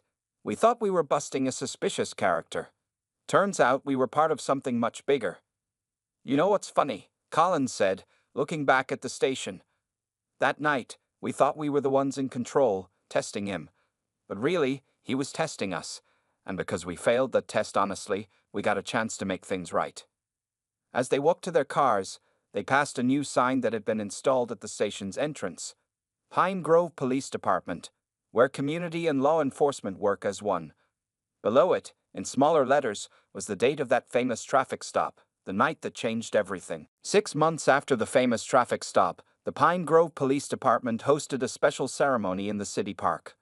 Hundreds of people gathered under a bright blue sky, officers in dress uniforms, community members, media representatives, and police officials from across the country. Commissioner James Thompson Marshall stood at the podium, looking out at the crowd. Beside him sat Officers Collins and Brennan, now wearing new badges that identified them as Community Relations Training Officers. Their story had become a symbol of positive change in law enforcement. 6 months ago, James began, his voice carrying across the quiet park. A routine traffic stop changed the future of policing in this country. Today, we're here to celebrate not just what we've accomplished, but what we've learned. He gestured to a large screen behind him, which showed statistics from the past 6 months. Traffic stop complaints down 75%, community trust ratings up 80%, and successful crime prevention up 45% due to improved community cooperation. But numbers don't tell the whole story, James continued. The real change is in the daily interactions between officers and citizens. Officer Collins, would you like to share your experience? Collins stood up and walked to the podium, no longer the nervous officer from that fateful night. 6 months ago, I thought I knew everything about being a good police officer. I was wrong. True policing isn't about power or control, it's about understanding and respect. He pulled out his phone and showed the audience his newest app, a program developed by the department that helped officers review their daily interactions and identify potential bias in their behavior. Every morning, Collins explained, I watch my body camera footage from the day before, but now I'm not looking for threats or violations. I'm looking for opportunities to do better, to understand more, to serve better. Brennan took the podium next. Last week, I pulled over a young black man in an expensive car. 6 months ago, I would have approached that situation with suspicion, but this time I remembered my own learning experience. The driver turned out to be a local doctor rushing to an emergency. Instead of creating tension, we had a respectful conversation, and I gave him an escort to the hospital. The crowd applauded as Sarah Martinez presented the latest data from other cities that had adopted the Pine Grove model. 25 police departments across the country had implemented the new training program, with more joining every month. But the most important change, James said, returning to the podium, isn't in our procedures or statistics. It's in our hearts and minds. Officer Collins, Officer Brennan, would you join me? The two officers stood beside him as James unveiled 2 plaques. The first would hang in the police station's entrance, telling the story of the traffic stop that changed everything. The second was a new police oath, written jointly by officers and community members, emphasizing understanding, respect, and equal treatment for all. This oath, James explained, will be taken by every officer in departments that adopt our program. But more than that, it will be renewed every year, reminding us that learning and growing never stop. In the audience, Sergeant Rodriguez sat with several community leaders she now considered friends. Captain Hayes watched proudly as his station was recognized as a national model for police reform. Even Judge Martinez was present, smiling as she remembered the day her courtroom became a classroom for change. The ceremony ended with something unprecedented. Officers and community members took the new oath together, promising to work as partners in keeping their communities safe and fair for everyone. As people mingled afterward, Collins and Brennan found themselves talking with a group of officers from another city who had come to learn from their experience. The hardest part, Collins told them, is admitting your own biases. But once you do, you become a better officer and a better person. Brennan nodded. That traffic stop could have ended my career. Instead, it gave my career new meaning. From the edge of the crowd, James watched with satisfaction. His risky undercover operation had succeeded beyond his expectations. Pine Grove had become more than just a reformed police department. It was now a blueprint for change across the nation. As the sun set over the park, the new station motto gleamed on badges and banners. Protect, serve, understand. 3 simple words that had transformed a routine traffic stop into a revolution in modern policing. The clock on Marcus Johnson's desk showed 11:30 p.m. as he gathered his papers into his leather briefcase. The lights in the district attorney's office had dimmed hours ago, leaving him alone with his thoughts and the important case files he'd been reviewing. At 35, Marcus had already made a name for himself as one of the city's most dedicated assistant district attorneys, known for his attention to detail and unwavering commitment to justice. He straightened his navy blue tie and checked his reflection in his office window. Even after 14 hours at work, his appearance remained sharp, his suit pressed, his stance confident. Marcus had learned early in life that as a black man in America, his appearance mattered more than it should. The parking garage was nearly empty when he walked to his car, his footsteps echoing against the concrete walls. His new BMW gleamed under the fluorescent lights, a reward to himself after winning a major corruption case last month. The leather seats welcomed him as he settled in, placing his briefcase carefully on the passenger seat. The city streets were quiet as Marcus drove through downtown, past the closed shops and dimly lit restaurants. His mind wandered to the case he'd been preparing, a complex drug trafficking operation that needed his full attention. He'd recently moved to Cedar Heights, an affluent neighborhood on the city's north side. The decision to buy a house there had raised some eyebrows, but Marcus believed in breaking barriers. Why shouldn't a successful black professional live in one of the city's best areas? As he turned onto Maple Drive, just 2 blocks from his new home, blue and red lights flashed in his rearview mirror. Marcus checked his speed. He'd been driving exactly at the limit. Years of experience had taught him to always be careful, especially in this neighborhood where he still felt like an outsider to some. He did everything by the book. Marcus turned on his interior lights, placed both hands on the steering wheel at 10 and 2, and waited. In his side mirror, he could see 2 officers approaching, one on each side of his car.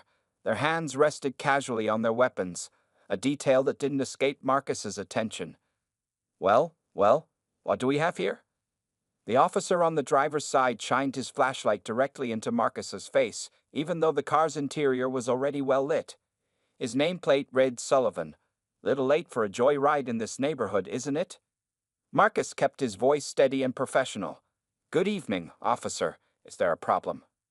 Officer Sullivan's partner, whose nameplate read Cooper, circled to the passenger side, peering through the windows with exaggerated interest. Nice car, Cooper commented, his tone suggesting he didn't believe it could belong to the man behind the wheel. Real nice car.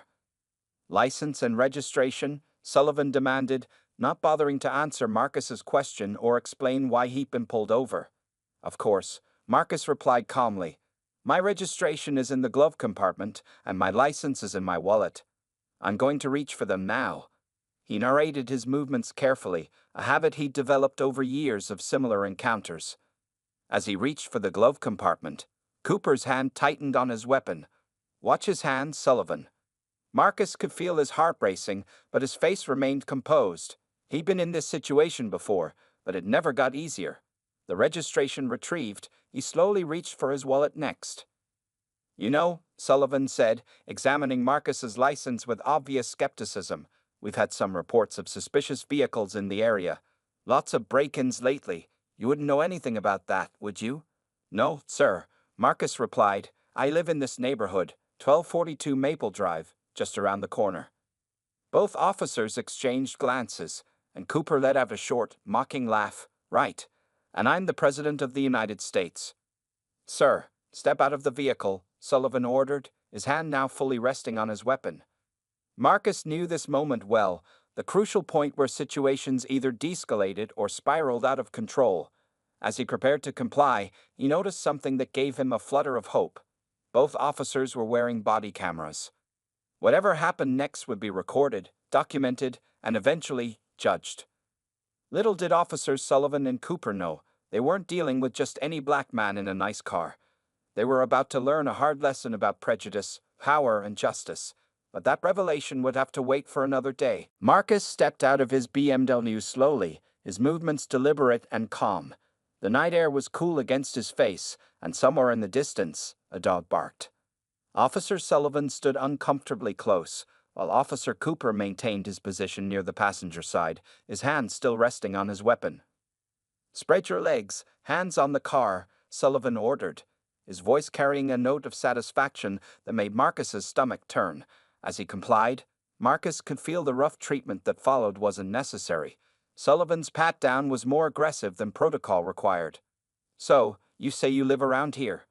Cooper called out, his tone dripping with sarcasm. He walked over, swinging his flashlight beam across Marcus's expensive suit. "In Cedar Heights? What exactly do you do for a living that lets you afford this neighborhood?"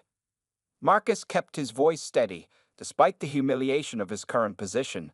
"I'm a legal professional." Sullivan laughed, a sharp, ugly sound. "Legal professional? What, like a paralegal or something?" "Man, probably just works in the mailroom," Cooper added, both officers sharing a laugh at their own jokes. Marcus could feel his anger rising, but years of experience in the courtroom had taught him to control his emotions. He knew that any sign of aggression, any hint of justified anger, would only make the situation worse. Instead, he focused on memorizing every word, every action, knowing each detail would be important later. "My house is just around the corner," Marcus said calmly. "If you'd like to follow me there, I can prove my residency." "Oh, we'll get to that," Sullivan said, finishing his pat-down with an unnecessarily rough push. "But first, why don't you explain why your windows are tinted? That looks a little dark to me." Marcus knew his windows were exactly at the legal limit. He'd made sure of that when he bought the car. "The tint is within legal requirements, Officer Sullivan. I made sure of that during purchase." "Oh, so now you're an expert on vehicle codes too," Cooper mocked, walking closer. "Listen to this guy, Sullivan. He knows all about legal requirements." Marcus noticed Cooper's body camera blinking, recording everything. He spoke clearly, ensuring every word would be captured. "Officers, I understand you're doing your job, but I haven't committed any traffic violations. I provided my license and registration, which prove both my identity and my vehicle ownership. Is there anything else you need from me?" Sullivan stepped closer, his face just inches from Marcus's. "You know what I need? I need you to drop the attitude. You think that fancy suit and nice car make you special, make you above the law?" "No, sir," Marcus replied steadily. "I have great respect for the law. That's why hands where I can see them." Cooper suddenly shouted as Marcus shifted slightly. "Sullivan, he's reaching." Marcus froze, his heart pounding. He hadn't moved his hands from the car, and they all knew it. But he also knew this dangerous game, how quickly a routine stop could turn deadly over imagined movements. "I haven't moved my hands, Officer Cooper," Marcus said loudly and clearly, making sure the body cameras captured his compliance. "They're still exactly where Officer Sullivan placed them." "What's in your pocket?" Sullivan demanded, though he just finished searching Marcus moments ago. "You just searched me, officer. You know what's in my pockets. My wallet, my phone, and my house keys." "Getting smart with us now?" Cooper asked, moving closer. "You think you're smarter than us?" Marcus remained silent, knowing anything he said would only be twisted against him. The irony of the situation wasn't lost on him. These officers were building a case against themselves with every word, every action, every abuse of power. Their body cameras continued recording, gathering evidence that would eventually come back to haunt them. "Well, Mr. Legal Professional," Sullivan sneered, reaching for his handcuffs. "Since you want to be difficult, maybe a trip to the station will help adjust your attitude. You're under arrest for disorderly conduct and resisting arrest." As the cold metal of the handcuffs clicked around his wrists, Marcus kept his face neutral. Inside, though, his legal mind was already at work. Every second of this encounter would be reviewed, every word analyzed, every action scrutinized.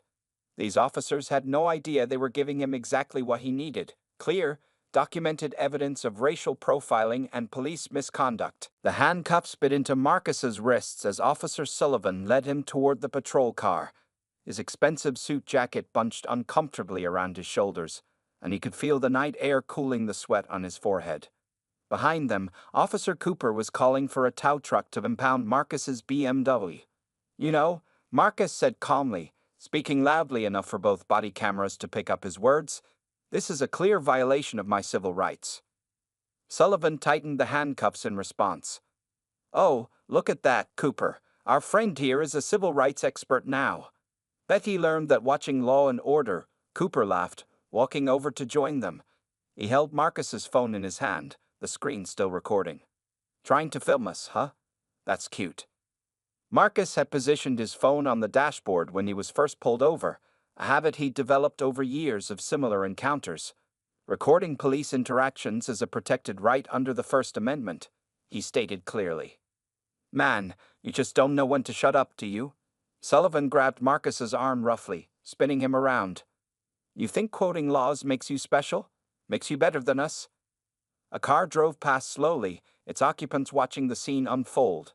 Marcus noticed the driver slowing down, likely recording with their phone. More evidence. More witnesses.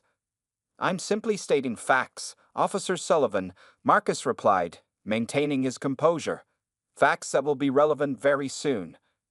Cooper stepped closer, his face twisted with anger. "Is that a threat?" "No, sir, just another fact." Sullivan yanked open the patrol car's back door. "Get in the car, smartass. Let's see how many facts you know after a night in lockup." As Marcus began to lower his head to enter the car, he noticed something that made him pause. "Officer Sullivan, your body camera appears to be loose. You might want to adjust it to ensure proper recording." Both officers froze for a split second. Sullivan's hand instinctively went to his camera, which was indeed hanging at an odd angle. A flash of uncertainty that crossed his face told Marcus everything he needed to know. These officers weren't as confident as they pretended to be. "Mind your own business and get in the car," Sullivan snapped, shoving Marcus's head down. The patrol car's backseat was cold and uncomfortable. Through the partition, Marcus could hear the officers discussing what to do with his car. His BMW, containing his briefcase with sensitive case files, was about to be impounded. This was no longer just about him. There were now ethical implications regarding client confidentiality. "Officers," Marcus called out, "there are confidential legal documents in my briefcase, under attorney-client privilege." "Under what?" Cooper mocked, turning around in the passenger seat. "You watch too many lawyer shows, boy. Maybe a night without your fancy car and fancy briefcase will teach you some respect." Marcus fell silent, watching through the window as a tow truck arrived. He observed every detail, the time on the dashboard clock reading 11:52 p.m., the badge numbers of both officers clearly visible in the streetlight, the way Sullivan's body camera continued to hang askew as he supervised the towing of the BMW. The drive to the police station was filled with more snide comments and veiled threats from the officers. They seemed to grow bolder with each passing minute, apparently believing their victim was just another angry black man they could intimidate into submission. "You know what I think?" Sullivan said, glancing at Marcus in the rearview mirror. "I think you're just another one who bought a nice car and a fancy suit to pretend you're something you're not. Probably borrowed that car anyway. Or stole it," Cooper added with a laugh. Marcus leaned back against the seat, his mind already composing the complaints he would file. Every taunt, every violation of procedure, every moment of racial profiling was being carefully catalogued in his trained legal mind. These officers had no idea they were building his case with every word they spoke. As the patrol car pulled into the station's parking lot, Marcus allowed himself a small, quiet smile. In their arrogance and prejudice, Officers Sullivan and Cooper had given him exactly what he needed: clear, irrefutable evidence of systemic racism in action. Soon, very soon, they would learn the true cost of their actions. The police station buzzed with late-night activity as Officers Sullivan and Cooper led Marcus through the front doors. The fluorescent lights overhead cast harsh shadows across the worn linoleum floor. Marcus noticed several other officers glancing their way, some with curiosity, others with indifference to what they likely saw as just another arrest. "Look what we caught prowling around Cedar Heights," Sullivan announced loudly to the booking sergeant, a heavy-set man with graying hair. "Mr. Legal Professional here thinks he's above the law." The booking sergeant barely looked up from his computer. "Charges?" "Disorderly conduct and resisting arrest," Cooper replied, roughly pushing Marcus forward. "Found him acting suspicious in a high-end neighborhood." Marcus stood quietly, watching the booking sergeant type. He noticed the nameplate on the desk read Sergeant Williams. Every detail mattered: names, times, witnesses. His years as a prosecutor had taught him the importance of documentation. "Name?" Sergeant Williams asked, finally looking up at Marcus. Before Marcus could answer, Sullivan cut in. "Says he's some kind of lawyer." He laughed, encouraging others to join in. A few nearby officers smirked, but others seemed uncomfortable with the obvious mockery. "Marcus Johnson," Marcus stated clearly, maintaining his professional tone. "And I'd like to make my phone call." "Oh, you know your rights, do you?" Cooper sneered. "Probably got that from watching cop shows." Sergeant Williams typed the name into his computer. Suddenly, his fingers froze over the keyboard. His eyes widened slightly as he stared at the screen. He looked up at Marcus, then back at the screen, then at Sullivan and Cooper. "Officers," Sergeant Williams said carefully, "could I speak with you for a moment?" But before he could say more, another voice boomed across the booking area. "What the hell is going on here?" Everyone turned to see Lieutenant Garcia striding toward them, his face a mask of concern. He had just walked in from the back office and stopped dead in his tracks when he saw Marcus. "Mr. Johnson?" Lieutenant Garcia said, his voice filled with recognition. "What are you doing here?" Sullivan and Cooper exchanged nervous glances. The atmosphere in the room shifted noticeably. "Good evening, Lieutenant Garcia," Marcus replied calmly. "Officers Sullivan and Cooper arrested me for, as they put it, acting suspicious in my own neighborhood." The lieutenant's face darkened. "Uncuff him, now." Sullivan hesitated. "Sir, he was resisting." "I said uncuff him." Lieutenant Garcia's voice left no room for argument. "That's Assistant District Attorney Johnson you've arrested." The sound of keys fumbling and handcuffs clicking open filled the sudden silence. Marcus rubbed his wrists gently, noting the red marks left by the too tight cuffs, more evidence for later. "Mr. Johnson," Lieutenant Garcia said, his tone apologetic, "my office, please. Officers Sullivan and Cooper, you too." As they walked toward the lieutenant's office, Marcus could hear the whispers starting behind them. He caught fragments of conversations. "That's the ADA, the one who prosecuted the Martinez case. They arrested a prosecutor." Inside the lieutenant's office, Garcia closed the door and turned to face them. "Mr. Johnson, I cannot begin to express." Marcus held up his hand politely. "Lieutenant, with all due respect, I'd prefer to save the official conversations for later. Right now, I'd just like my phone call. I need to check on my car, which these officers had impounded, containing confidential case files." Sullivan and Cooper stood rigid, their earlier bravado completely evaporated. They watched as Marcus pulled out his business card, which they hadn't bothered to look at during their search, and handed it to Lieutenant Garcia. "I'll be filing a formal complaint," Marcus said quietly. "Multiple complaints, actually, and I trust the body camera footage will be preserved." "Of course," Garcia replied quickly. "I'll personally ensure." "Thank you," Marcus interrupted smoothly. "Now, if you'll excuse me, I have some calls to make. Oh, and officers?" He turned to Sullivan and Cooper, who seemed to shrink under his gaze. "I'll be seeing you in court very soon, but not quite the way you imagined." As Marcus walked out of the office, leaving behind two stunned officers and their embarrassed lieutenant, he allowed himself a small smile.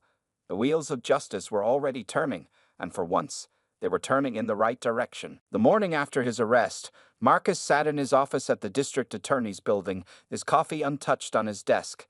His suit from the previous night had been replaced with a fresh one, but the memory of those handcuffs still burned around his wrists. On his computer screen, he studied Officers Sullivan and Cooper's personnel files, which had been quickly provided after his call to Internal Affairs.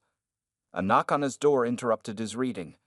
"Come in," Marcus called out, already knowing who it would be. District Attorney Sarah Martinez, his direct supervisor and mentor of 5 years, entered the office. Her face showed the concern she'd expressed during their midnight phone call. "Marcus, how are you holding up?" "I'm fine," he replied, turning his computer screen so she could see it. "Did you know Officer Sullivan has had 3 other complaints of racial profiling in the past 2 years? All dismissed due to lack of evidence." Sarah pulled up a chair and sat down. "Marcus, you don't have to handle this yourself. We can assign another prosecutor to review their cases." Marcus shook his head. "No, I need to do this personally." He opened a drawer and pulled out a thick file. "I've already started reviewing every case where these officers were key witnesses. Their credibility is now in question." "You've been here all night, haven't you?" Sarah asked, noticing the multiple coffee cups and takeout containers in his trash bin. "I couldn't sleep anyway," Marcus admitted. He turned to his computer and pulled up the body camera footage that Internal Affairs had sent over. "Watch this." Together, they viewed the footage of his arrest.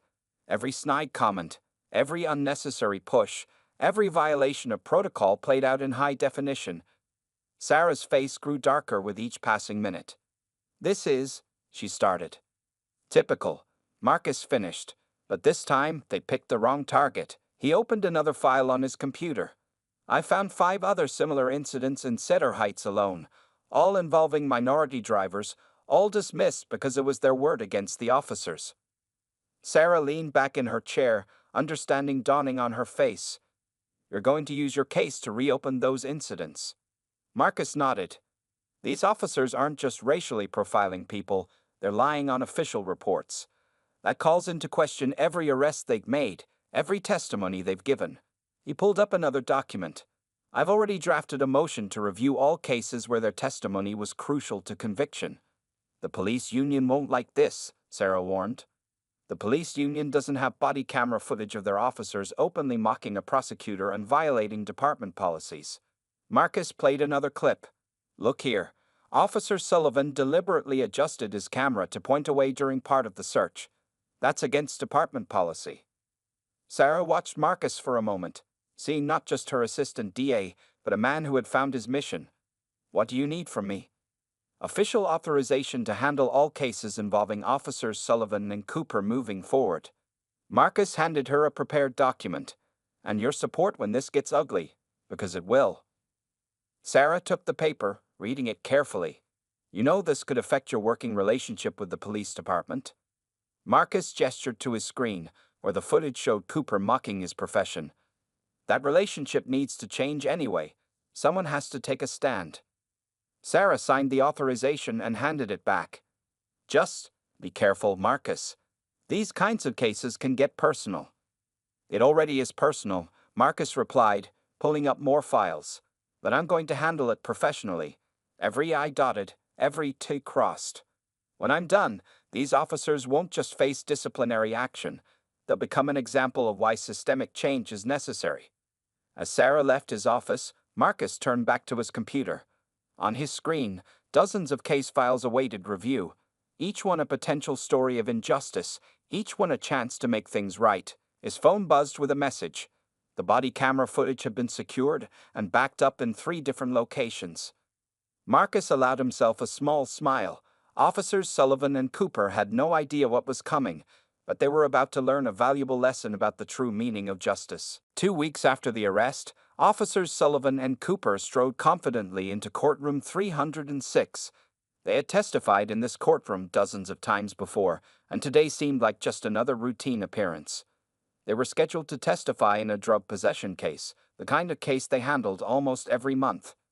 "Easy in and out," Sullivan said to Cooper as they walked through the heavy wooden doors. "We'll be done in time for lunch." The courtroom was already filling up with the usual morning crowd. Lawyers in suits, defendants with their families, court officers standing guard. Sullivan and Cooper made their way to their usual waiting area, nodding to familiar faces. "Something feels different today," Cooper mentioned, noticing several senior police officials seated in the gallery. "Why's the brass here?" Sullivan shrugged, adjusting his uniform. "Probably some high-profile case after hours."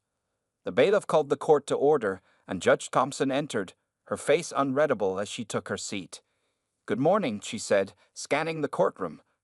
"We're here for case number 2024 CR 789, People versus Richardson."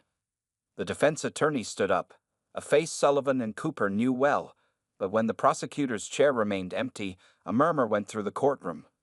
"Where's Davis?" Cooper whispered to Sullivan, referring to the usual prosecutor. "He's never late." The heavy doors at the back of the courtroom opened. Footsteps echoed on the marble floor. Sullivan and Cooper turned around casually to see who was entering. Their faces froze. Walking confidently toward the prosecutor's table was Marcus Johnson, dressed in an impeccable charcoal gray suit. He carried his leather briefcase, the same one that had been in his BMW the night of the arrest. His face showed no emotion as he placed his briefcase on the table and began arranging his files. Sullivan grabbed Cooper's arm. That's the guy we arrested," Cooper finished, his voice barely a whisper. The color had drained from both their faces. Marcus looked up, making direct eye contact with them. He gave them a small, professional nod before turning to address the judge. "Good morning, Your Honor. Marcus Johnson for the People. I apologize if I'm a few seconds late." "Not at all, Mr. Johnson," Judge Thompson replied. "Though I admit I'm surprised to see you handling this case. Wasn't David Davis assigned to this?" "There's been a reassignment, Your Honor," Marcus replied smoothly. "If I may approach to explain?" As Marcus walked up to the judge's bench, Sullivan and Cooper sat rigid in their seats. They watched as he handed the judge several documents, speaking too quietly for them to hear. Judge Thompson's eyebrows rose as she read the papers. "I see," she said finally. "Very well, Mr. Johnson. You may proceed." Marcus returned to his table and opened his briefcase. The sound of the latches clicking seemed unusually loud in the tense courtroom. He pulled out a stack of files, each one labeled with dates and case numbers.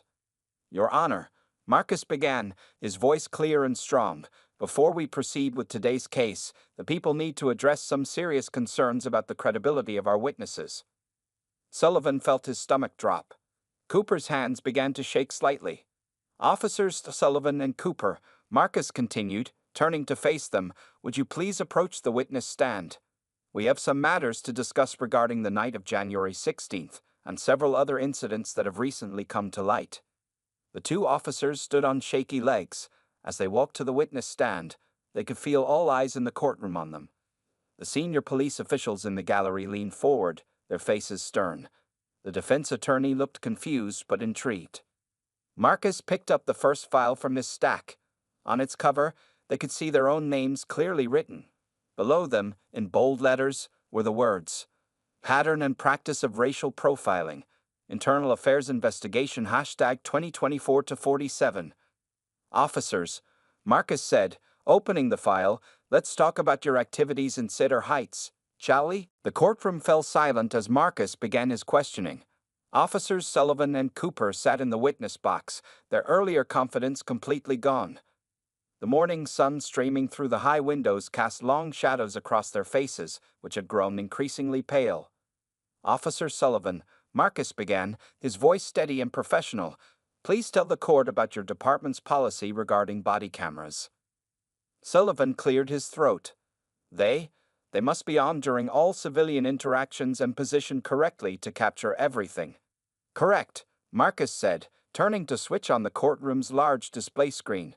"Now, let's watch what happened to your body camera during our interaction 2 weeks ago." The footage played, showing Sullivan deliberately adjusting his camera angle during the search.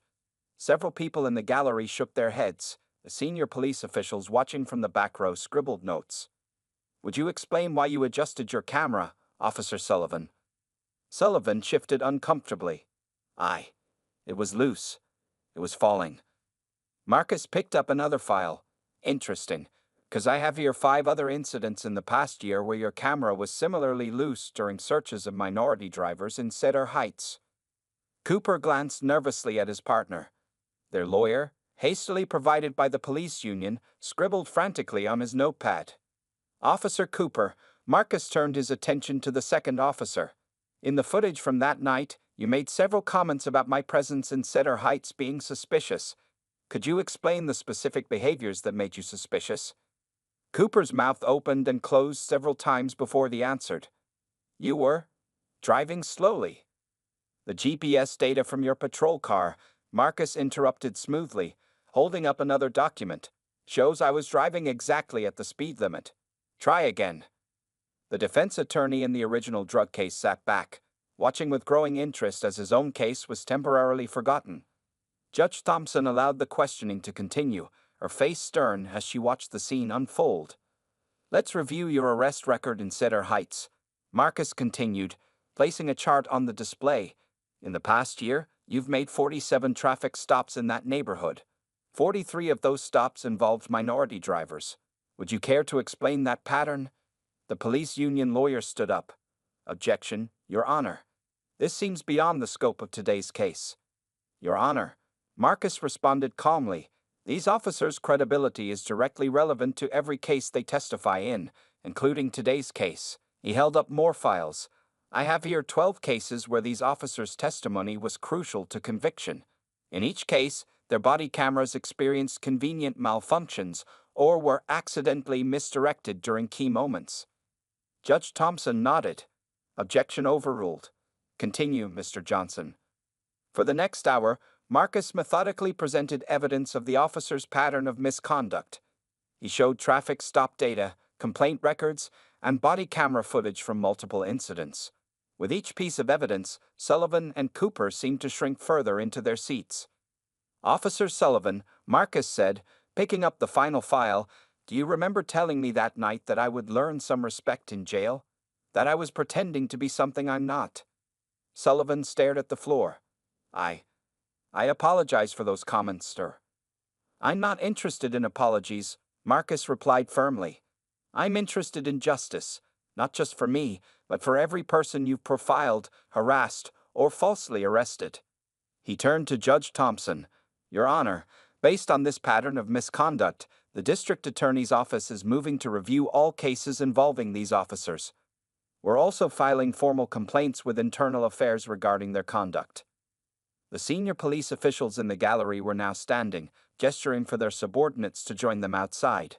The message was clear. This situation had escalated far beyond a simple court hearing. Furthermore, Marcus continued, we'll be reaching out to every person these officers have arrested in Cedar Heights in the past 3 years. Their stories deserve to be heard. As Marcus finished speaking, the weight of what was happening finally seemed to hit Sullivan and Cooper. Their careers, their reputations, their futures. Everything was now in jeopardy because they had chosen the wrong person to profile that night. Sometimes, Marcus said, gathering his files, respect isn't learned through force or fear. Sometimes, it's learned through consequences. 3 months after the courtroom confrontation, Marcus stood at the podium in the police department's main conference room. Behind him, a large screen displayed new department policies and training procedures. The room was packed with officers, city officials, and community leaders, all gathered for this important announcement. Change doesn't happen overnight, Marcus began, looking across the faces in the crowd, but it has to start somewhere. He noticed officers Sullivan and Cooper sitting in the back row, now in civilian clothes. Their resignations had come 2 weeks after the courtroom incident, following a thorough internal affairs investigation. Chief Roberts stepped forward to join Marcus at the podium. The chief, a 30-year veteran of the force, had taken the revelations about his officers seriously. Thanks to A.J. Johnson's work, we've identified serious problems in our department. But more importantly, we've created solutions. Marcus clicked to the next slide, showing statistics from the past 3 months. We've reviewed over 200 cases involving officers Sullivan and Cooper. 47 convictions have been overturned due to misconduct or questionable evidence. But this isn't about 2 officers. This is about changing the system. In the front row, Sarah Martinez, now the newly appointed district attorney, nodded in approval. After the incident, she had made police accountability one of her office's top priorities. Today, Marcus continued, we're announcing 3 major changes. First, all officers will undergo enhanced bias training, developed in partnership with community leaders. He gestured to Reverend Jackson and Dr. Chin, who had helped create the new program. Second, we're implementing a new oversight committee consisting of both law enforcement and civilian members. They'll review all complaints of racial profiling and discriminatory behavior. Marcus paused, looking directly at several younger officers in the audience. And third, we're creating a mentorship program. Experienced prosecutors will work with patrol officers, helping them understand the legal implications of their actions and the importance of proper evidence collection. Chief Roberts took over. These changes aren't punitive, they're protective. Protecting our citizens' rights and protecting our officers from making mistakes that can destroy careers and lives. From his seat in the audience, Lieutenant Garcia watched with pride. He had been one of the first to support Marcus's reforms, even testifying about the culture that had allowed Sullivan and Cooper's behavior to go unchecked for so long. But perhaps the most important change, Marcus said, his voice growing stronger, is what's happening in our communities. Since this incident, civilian complaints have dropped by 30%. Community trust is slowly being rebuilt. He clicked to a final slide, showing a photo of Cedar Heights. Every citizen, regardless of their race, deserves to feel safe in their own neighborhood.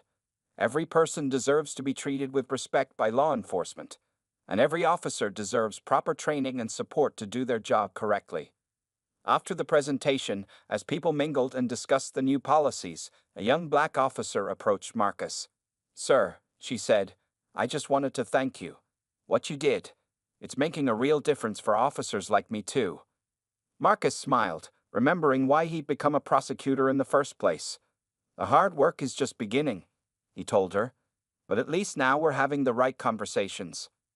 Later that evening, Marcus drove home to Cedar Heights. As he turned onto his street, he noticed a patrol car behind him, but this time there was no tension, no fear. The officer, one who had gone through the new training program, simply waved as their paths crossed. Inside his house, Marcus loosened his tie and looked at the framed newspaper article on his wall. The headline read, "DA's office launches comprehensive police reform after racial profiling incident." Below it was a smaller article about Sullivan and Cooper's resignations and the subsequent departmental changes. His phone buzzed with a message from Sarah. "Great presentation today. Ready to start implementing in other precincts." Marcus smiled as he typed his reply, "One step at a time, but yes, this is just the beginning." He walked to his window, looking out at the peaceful street where, just 3 months ago, his life had changed dramatically. Sometimes, he realized, the worst moments could lead to the best changes. What Sullivan and Cooper had meant for harm had become a catalyst for real transformation. The system wasn't perfect yet, far from it. But for the first time in a long while, it was moving in the right direction.